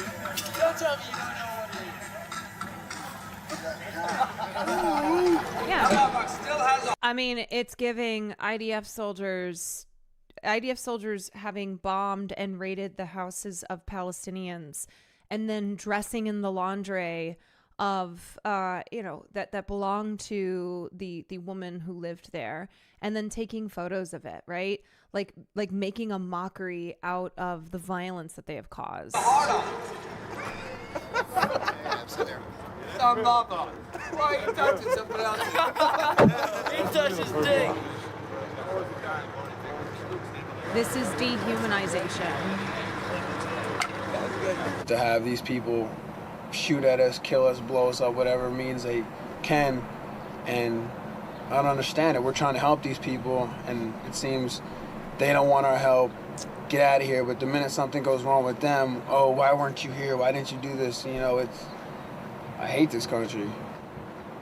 You know, I mean, you guys, this is straight up brainwashing. This is straight up brainwashing. We're here to help you. We're the good guys. We're the good guys. It's like a movie where these are the bad guys and we're the good guys. So why are you mad at us? Why do you hate us? I fucking hate this country. I mean, I think about the hooded man image, right? Like that is such a lasting image of that's such a lasting image of the prisoner who was at Abu Ghraib prison. And it was published as the opening photo on the New Yorker in 2004. And like that is a lasting image, really a defining image of this major atrocity. I feel that a part of your soul is destroyed. Yeah, this is the photo, if you don't know. This is an Iraqi prisoner who was tortured. And, you know, of course, torturing being legal. And even though most of the time the people who were tortured had nothing to do with, say, Al-Qaeda. And taking another life. And that's yeah, the that image they statement is allowed very to true. be public. Yes. You cannot kill someone without killing a part of yourself. Yeah. If you get called up, you go back to Iraq? No. You're not? No. What repercussions do you face if you don't? Possible jail time. That's one possible thing. Are you willing to risk that? Yes. Yes, I will not let my person, I will not let anyone send me back over there to kill other poor people, especially when they pose no threat to me and my country.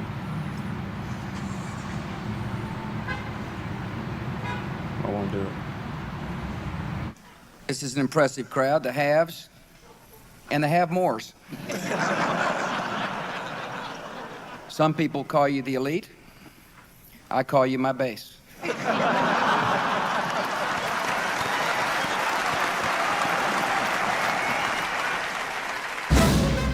While Bush was busy taking care of his base and professing his love for our troops, he proposed cutting combat soldiers' pay by 33% and assistance to their families by 60%. Literal demon shit. He opposed giving veterans $1 billion more in health care benefits, and he supported closing veteran hospitals. He tried to double the prescription drug costs for veterans and opposed full benefits for part-time reservists. And when Staff Sergeant Brett Petrikin from Flint was killed in Iraq on May 26th, the Army sent his last paycheck to his family. This is crazy. But they docked him for the last 5 days of the month that he didn't work because he was dead. They say they're not going to leave any veteran behind, but they're leaving all kinds of veterans behind. To say that we're forgotten, no, but I know we're not forgotten, but missed, yes. Yes, you know, there's a lot of soldiers that have been missed. You know, they've been skipped over, that didn't get the proper coverage that they deserve. They have a death toll, but they're not showing the amount of people that's being injured or being amputated because of the injuries, you know. Like, I still feel like I have hands. Yeah. And the pain is like my hands are being crushed in a vice. But they do a lot to help it, and they take a lot of the edge off of it, and it makes it a lot more tolerable. And I was injured in late April on patrol in Baghdad. A couple of guys come out and ambushed us. I got nerve damage and stuff like that. I've got a lot of pain. I'm constantly in pain. Take a lot of morphine to help with that. God, this shit is foundational to our homelessness crisis. Yes. Like, we see how we just put these people through the grinder. Right? We put them through the grinder, and then inevitably when they, you know, end up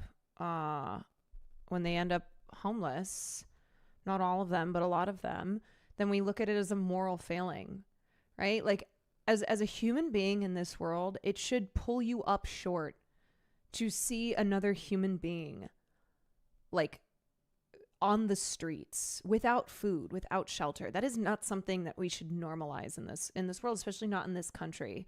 With as much wealth as we have, nobody should be no one should be treated that way, like resigned to a life like that. Stuff, doing, just readjusting, getting life back on track. You know what I'm saying? I'm not gonna do what it is that I did before. I was a Republican for quite a few years, and for some reason they conduct business in a very dishonest way. I'm going to be incredibly active in the Democratic Party down where I live once I get out. So I'm going to definitely do my best to ensure that the Democrats win control.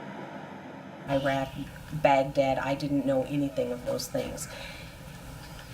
And we were in the hallway in the upstairs of our house, and he was crying, and he said that he was really scared and he didn't want to have to go to Iraq. So we were able to have a whole conversation about sometimes some fear is healthy because it keeps our senses about us. And that's when he told me that he had not told anybody else, but he knew he was going to Baghdad. We were, as everybody, we were glued to the TV. Just glued, completely glued to the television in hopes of seeing a glimpse of him. Can't you please go over to where the helicopters are? Can't you please let us see him? Then that night, it was about 10-something, I went upstairs to the bedroom, and I was laying in bed, and I was flipping the channels with the remote. All I heard was Black Hawk Down, South Central Iraq. What I can tell you at this hour is that last night the Army did indeed lose a Black Hawk helicopter. We are being told by officers on the ground that there were 6 occupants inside the Black Hawk. So the next morning, I got up and I said, you push those thoughts out of your mind. Okay, Jesus, I need you to come in. I need you, Jesus. You got to help me through this. The Army called me. I don't know if Jesus is going to do anything. Him asking me, was I Lila Lipscomb? And I said yes. And he said, mother of Sergeant Michael Pedersen. And I remember dropping the telephone. And all I can honestly say that I remember is, ma'am, the United States Army, the Secretary of Defense, regretfully informs you. That's all I know. The grief grabbed me so hard that I literally fell on the floor. And I was alone. I didn't have anybody to pick me up. So I literally crawled over to my desk and was hanging on. And I remember screaming, why does it have to be Michael? Why did you have to take my son? Why is it my son that you had to take? He didn't do anything. He wasn't a bad guy. He was a good guy. Why did you have to take my son? I'm a... And you know who profited from your son's death? Defense contractors like Halliburton. People like Dick Cheney, who was the vice president, one of the architects of the war, sending your son to die. You want to know how much money Halliburton made? Halliburton made $40 billion. $40 billion fucking dollars. Contractors in total made around $140 billion. But Dick Cheney's Halliburton, blood money, literal blood money, made 40 bill. I mean, that was, well, more than that. That was like 10 years. I can't imagine 10 what it years would be of the like war. to lose a son or a daughter or a husband or a wife, for that matter. And it pains me. You had his last letter? Mm-hmm. And it was mailed March 16th, but I didn't get it until probably a week before he was killed. Hello. Hey, Mama. Well, sorry I haven't been able to call. They took the phone 7 days ago. I got the letter and box. That is so cool. I'm sorry, Your first Essie, though. grandson came That's very devastating. the same day your oldest son did. How is everyone? I'm doing fine. We are just out here in the sand in windstorms, waiting. What in the world is wrong with George? Trying to be like his dad, Bush. He got us out here for nothing whatsoever. I am so furious right now, Mama. I really hope they do not re-elect that fool, honestly. I am in good spirits and I am doing okay. I really miss you guys. Thanks for the Bible and books and candy. I really look forward to letters from you guys. Well, I'll tell all the family hello and that I am doing fine. We don't expect anything to happen anytime soon. I cannot wait to get home and get back to my life. Tell Sputnik congrats, and I'll see my first nephew soon. As soon as I get back to the States. Hope you guys are doing okay, and keep sending the mail. It makes getting through the days easier. Well, I am on my way to bed, so I will write you guys soon. I love and miss all of you guys. And you know what? Those fools in this country re-elected George Bush. When Michael Moore released this documentary in 2004, he hoped that this would have that this would play a part in political change in this country. And yet come November, people voted for Bush because at that point, the Iraq War was not yet unpopular enough. Like, there wasn't enough disapproval. And unfortunately, this documentary, even though millions of people watched it, it made a shit ton of money. It's one of the most successful documentaries of all time. Didn't change. It did not change the way that people voted.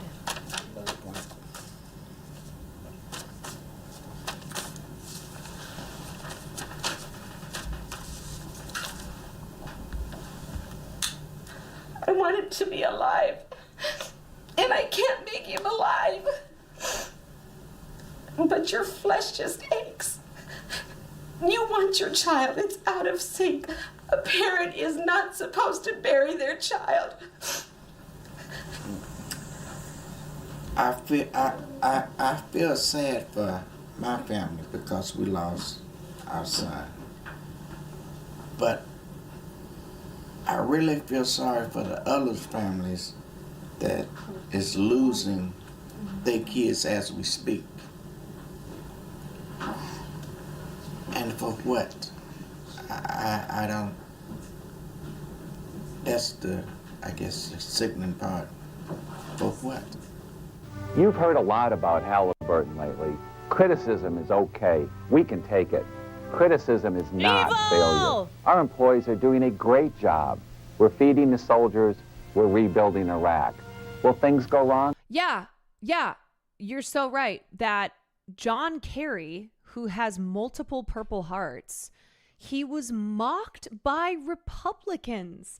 Delegates to the RNC mocked John Kerry's Vietnam War service record and sported bandages, because if there's one thing that Republicans fucking love, it's to wear stupid ass bandages as like making a statement. They wore bandages with small purple hearts on them to mock him. This was in 2004 when Kerry ran against Bush. Insane that they mocked the guy.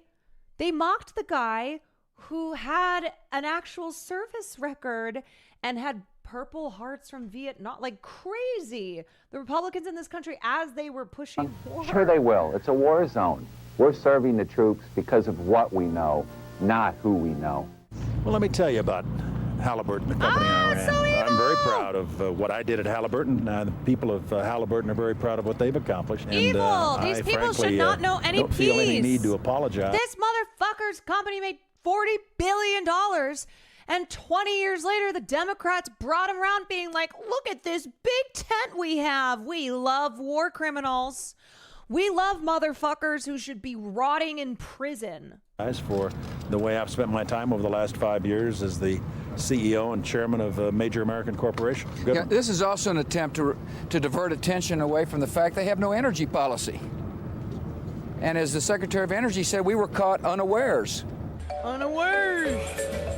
In the middle of the Is he war, dead yet? No. Microsoft, DHL, and other corporations invited Halliburton to a conference to figure out how much money could be made in Iraq. Billions. Having worked this effort even since before the invasion, the liberation of Iraq started, you, industry, are definitely a vital part of that effort. We appreciate your interest in this. We need you. Now, lots of you are small businesses and you're Dick struggling. Cheney PAC.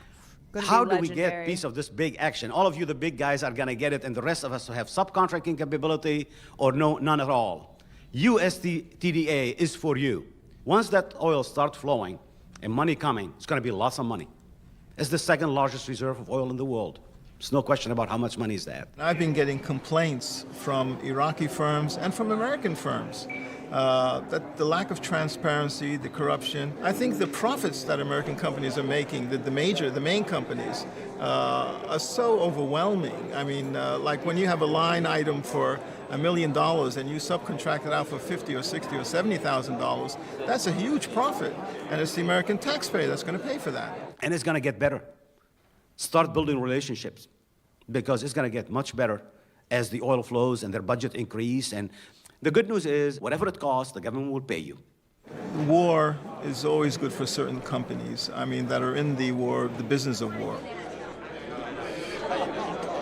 We're very proud of the work we're doing, again, in supporting the U.S. government and the U.S. military. Oh my God. And the real heroes of Yeah, and now it's all the motherfucking tech companies. It's all big tech. It's Palantir. It's Google. Like, all of big tech aligning with the with the Defense Department, lining with the government, right? Like getting contracts to the tune of billions of dollars. Campaign, the real heroes of the Reconstruction are the men and women of the U.S. Armed Forces, and we're very proud to be any part of that we can in supporting them. Have you seen the Chappelle Bush skit? Yeah, supplies, so good. Clean clothing, and communications to our soldiers, so they can be a little closer to home. It's a girl. Halliburton, proud to serve our troops. I just read in the paper Halliburton got another contract. I love these ladies. Halliburton got another contract. That's right. Which is not being contested at all. Because nobody knows. Speak on Well, it, it's Grandma. in the paper, so somebody knows. But that's after it happens. It's after the fact. It's too late. Speak The on United it, Grandmas. States is now a major player in the Iraqi oil business. American troops guard the oil fields as Texas oil workers assess their potential. So it's a safe environment to work in. We don't feel any risk. We feel like we're being well protected here, or we wouldn't be here. It's no secret. I mean, I make anywhere, I don't know, between $2,000 and $3,000 a month. A Halliburton employee out here driving a bus can make all between $8,000 and $10,000 a month. Explain that one to me. For 40 hours a week, driving the same 2.5 mile route. Go figure. Where's the justification in that? There's no other single area of the Yeah, and you want to know how much these executives are making? It's corporate shareholders. Fuck ton more world than that. today with the opportunity for business, new business, similar to the opportunity that's available today in Iraq. The president went in and did what he did, and we're all supporting him and our troops, and we want to make sure that, you know, the efforts and the lost lives, and it wasn't for no reason. We want to make sure it wasn't If it wasn't in for the vain. oil, then nobody would be there. Nobody would worry about it. Unfortunately, at least for the near term, we think it's going to be a good situation or a dangerous situation. Good for business, bad for the people. Today on the news, Rumsfeld was saying, and Wolfowitz was saying, oh, the Iraqi people are much, much better off. Isn't it better that we got rid of Saddam and now the Iraqi people can do what they want to do and really be free? will they ever be free? No, Yeah, they'll you not speak be free. on it. And You where speak are on it. the weapons of mass destruction? It was We were duped. duped. That's we were right. really duped, and these poor people, the young men and women who are being killed there, it's unnecessary. Yo, that is how I want to be as an old lady, okay? I am not going to get older and suddenly turn into a conservative. I am going to be like Grandma Ethel here. I'm going to be calling out the war machine. I'm going to be calling out the crimes of the empire. I'm that's it. Spitting facts. Disgrace. They died in a just It's a cause disgrace. for defending freedom, and they will not have died in vain.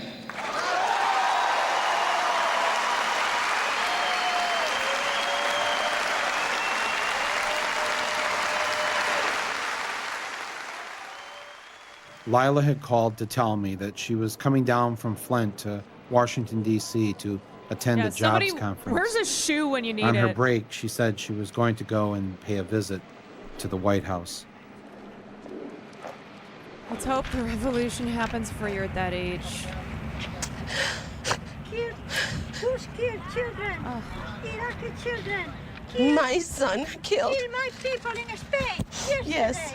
It's both lies. Kill people, your children too. Yes, they my have son. No business to do in Iraq now, and they're killing all these young Americans. Yes. For what? For oil. Bush is a terrorist. No, he isn't. This yes, is all he stage. is. He's a Oh, Bush shut of up. Iraq. He's the My Bush son. of Iraq. Yeah. Where was he You killed? tell me, my son. Where was he It's killed? not a Bush is the stage. Bush of Where was he Iraq. killed? He was Kill my killed in people Karbala. Spain. You By tell her. lying and driving April illegal 2nd at is night not a to war. stage. My son is They dead. didn't have to go to war. There are a lot of They other didn't people, have to too. attack Oh, Iraq okay. because Yeah, of that's war. what we're fucking saying. Blame Al-Qaeda. Blame Al-Qaeda. Blame Hamas. What'd that woman yell at you? Well, maybe if Hamas would hand over the terrorists, then we wouldn't have had to kill every man, woman, and child in Palestine. That I'm supposed to blame the Al-Qaeda. The Al-Qaeda didn't make a decision to send my son to Iraq. Ignorance that we deal with everyday people, because they don't know. People think they know, but you don't know. I thought I knew, but I didn't know. Yeah.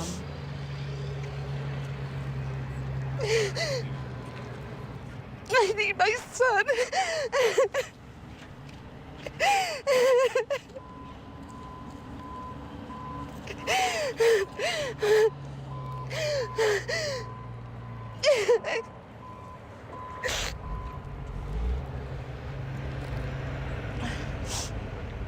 God's tougher than I thought it was gonna be to be here. But it's freeing also, because I finally have a place to put all my pain and all my anger and to release it.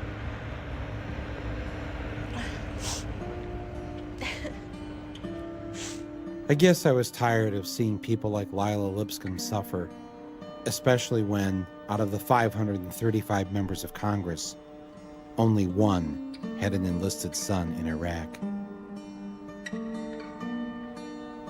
I asked Corporal Henderson of the United States Marine Corps to join me on Capitol Hill to see how many members of Congress we could convince to enlist their children to go to Iraq. Congressman, I'm Michael Moore. Hey, Michael, how are you doing? I'm Good, good. John Tanner. Hey, nice to meet you. Very nice to meet you. What y'all doing? Well, I'm here with Corporal Henderson, United States Marine Corps. Corporal, I was in the Navy years ago, 1968 to 72. We had Marines guard the base. You have kids? Yeah. If there's any way we can get them to enlist and go over there and help out with the effort. Got all the brochures. One of them's got 2 children. Oh, yeah. Well, see, there's not many congressmen that have got kids over there. In fact, only one. Michael. You know, so we just thought maybe, you know, you guys should send your kids there first. This is the shit that Michael Moore, like, kind of made his name on, doing this kind of stuff. What do you think about that idea? I don't disagree with it. Oh, you don't? You made a lot good. Well, here, of take some enemies. brochures then. Here, at least take a Marine brochure. I think, yeah. Pass it around. Yeah. Well, encourage the fellow members, that, you know, if they're for the war, to get behind it, you know, and send their own. Thank you, man. Thank you, sir. Thank you very much. Congressman? Michael Moore. How are you doing? Good. Trying to get They members hate of to see Congress Michael to Moore get their coming. kids to enlist in the Army. And, Have you go watched over to Arrested Iraq. Development? Yeah. Congressman? Congressman Castle. Congressman Castle. Congressman Doolittle. Michael Moore. I'm wondering if, is there any way to... Of course, not a single member of Congress wanted to sacrifice their child for the war in Iraq. And who could blame them? Who would want to give up their child? Would you? Would he? I've always been amazed that the very people forced to live in the worst parts of town, go to the worst schools, and who have it the hardest, are always the first to step up to defend that very system. They serve so that we don't have to. They offer to give up their lives so that we can be free. It is, remarkably, their gift to us. And all they ask for in return is that we never send them into harm's way unless it's absolutely necessary. Will they ever trust us again? He had used weapons. We know where they are. They're in the area around Tikrit and Baghdad and east, west, south, and north. There is a tie between Iraq and what happened on 9/11. The struggle can only end with their complete and permanent destruction. We wage a war to save civilization itself. We did not seek it, but we will fight it, and we will prevail. George Orwell once wrote that it's not a matter of whether the war is not real or if it is. Victory is not possible. The war is not meant to be won. It is meant to be continuous. A hierarchical society is only possible on the basis of poverty and ignorance. This new version is the past, and no different past can ever have existed. In principle, the war effort is always planned to keep society on the brink of starvation. The war is waged by the ruling group against its own subjects, and its object is not the victory over either Eurasia or East Asia, but to keep the very structure of society intact. There's an old Mitch saying McConnell. in Tennessee, I know it's in Texas, probably in Tennessee, that says, "Fool me once, shame on you." If fool me, we can't get fooled again. For once, we agreed.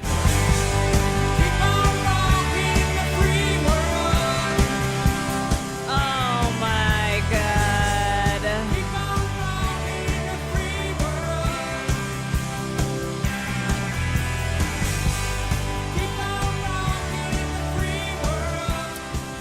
Yeah, so you know what? I just want to say as a reminder that George Bush is not a sweet,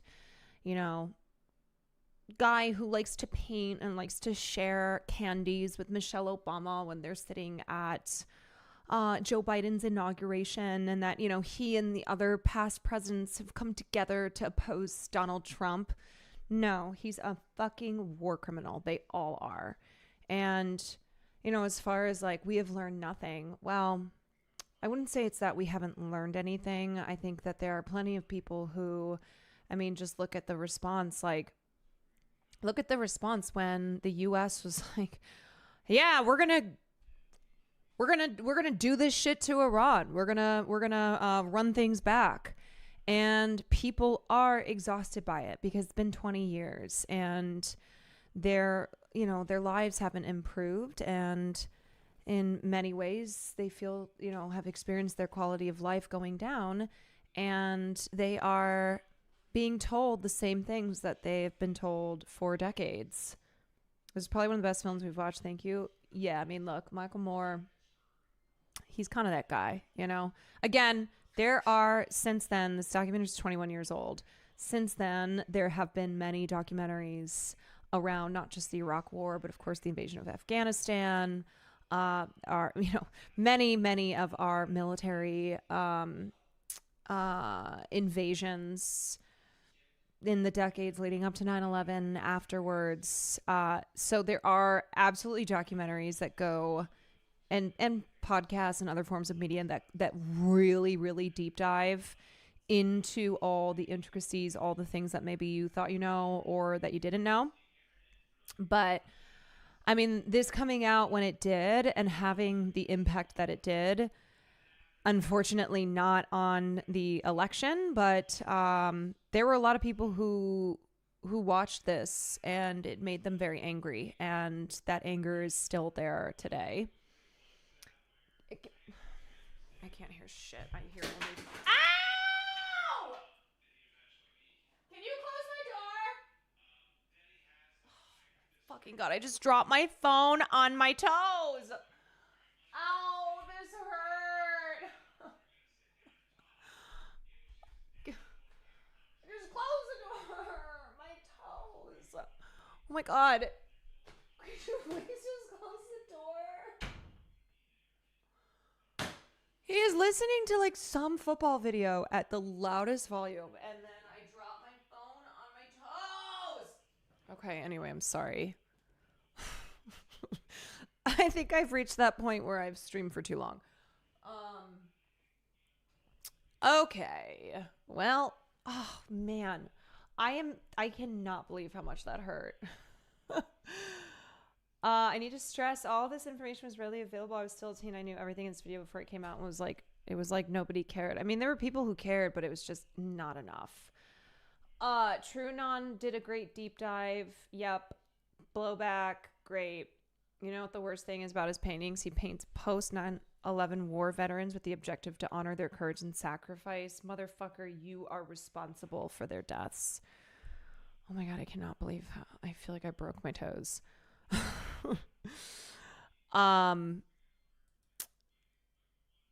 Okay, so anyway, that was Fahrenheit 9/11. If that was your first time watching that, whether you were here on Monday or today was your first time, I'm really curious. Please throw a 1 in chat.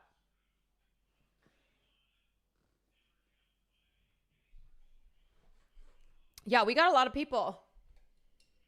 That was only the second film to win the Palme d'Or at Cannes Film Festival, which is the highest award given out, and not another documentary has won since then. It was blocked from being nominated for Best Documentary at the Oscars due to some bullshit distribution rule, which it wouldn't have happened today.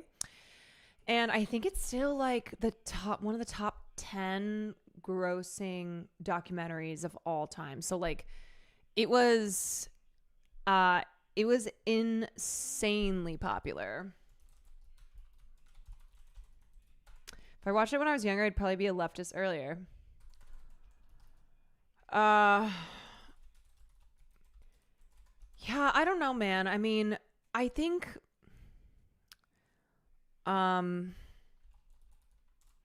what was the other one called? I'm trying to remember the name of it. I think it's like some French film, but look, I think there's a lot of people who watch that and did not automatically become leftists, right? They didn't connect the dots.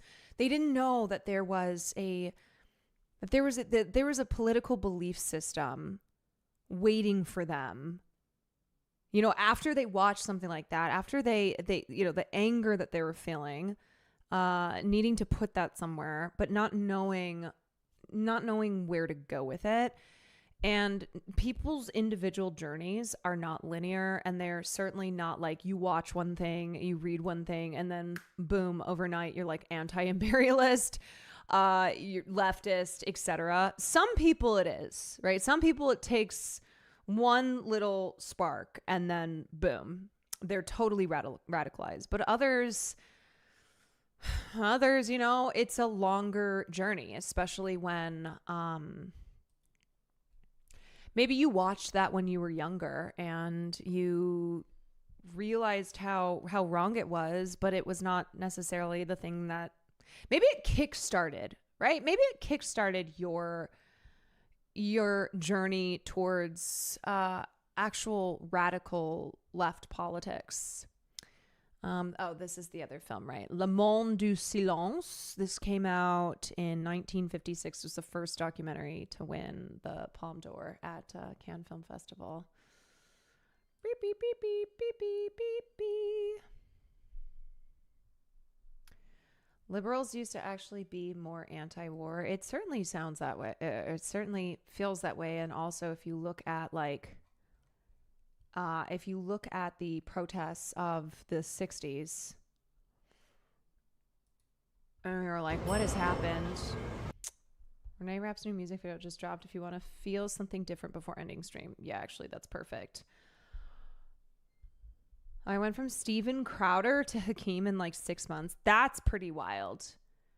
Like I was never right wing except for when I was in the 7th grade, but I wasn't really right wing. I just wanted my best friend's family to like me, and I thought her brothers were really cute, so I voted for George Bush in our school's election.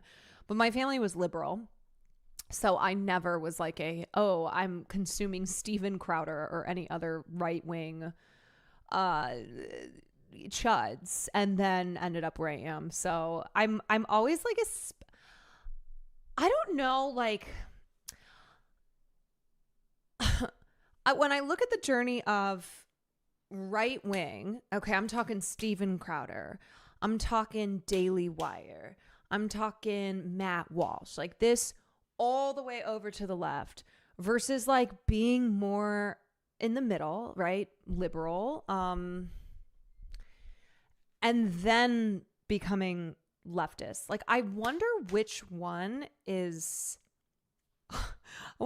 harder, you know? Like, I don't know how the numbers would break down of like people who formerly identified as liberals, then leaving that behind, or like people who did I know there's the whole, there are pics of my dressed as Trump in middle school for Halloween, but I'm a complete leftist now, which confuses my parents. Oh my gosh.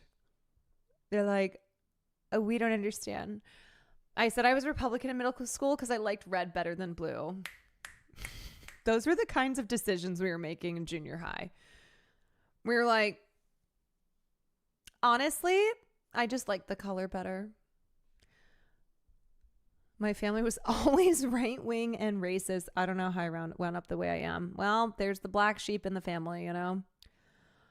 Back in 2004, left-wing political media was so fucking hard to find. I remember watching Amy Goodman at like midnight on Democracy Now! That's why, like, I mean, I didn't watch Democracy Now! Back then, but I think that respect always needs to be put on the names of those who were there in earlier days, right? Where I've seen some people try to do the whole, Amy Goodman. I have seen some psychopaths be like, Amy Goodman is centrist. Even all the way to like Amy Goodman is right wing. I'm like, you know what?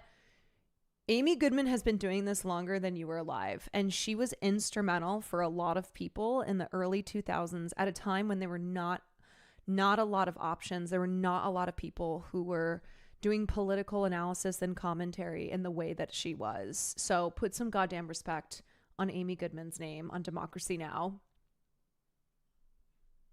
I didn't know that sentence could be said. I mean, look, I don't like to take terminally online Twitter leftists as representative of like real life, because you have those people right now who are doing the whole like, haha, you guys are celebrating Zoran, and I'm sitting here being like, he's not gonna, he's not a socialist, he's not gonna do any of these things, yada yada yada. I'm like, whose side are you on? Are you paid ops? Like, who are you? Who the fuck are you? And what do you even stand for? What the fuck do you even stand for?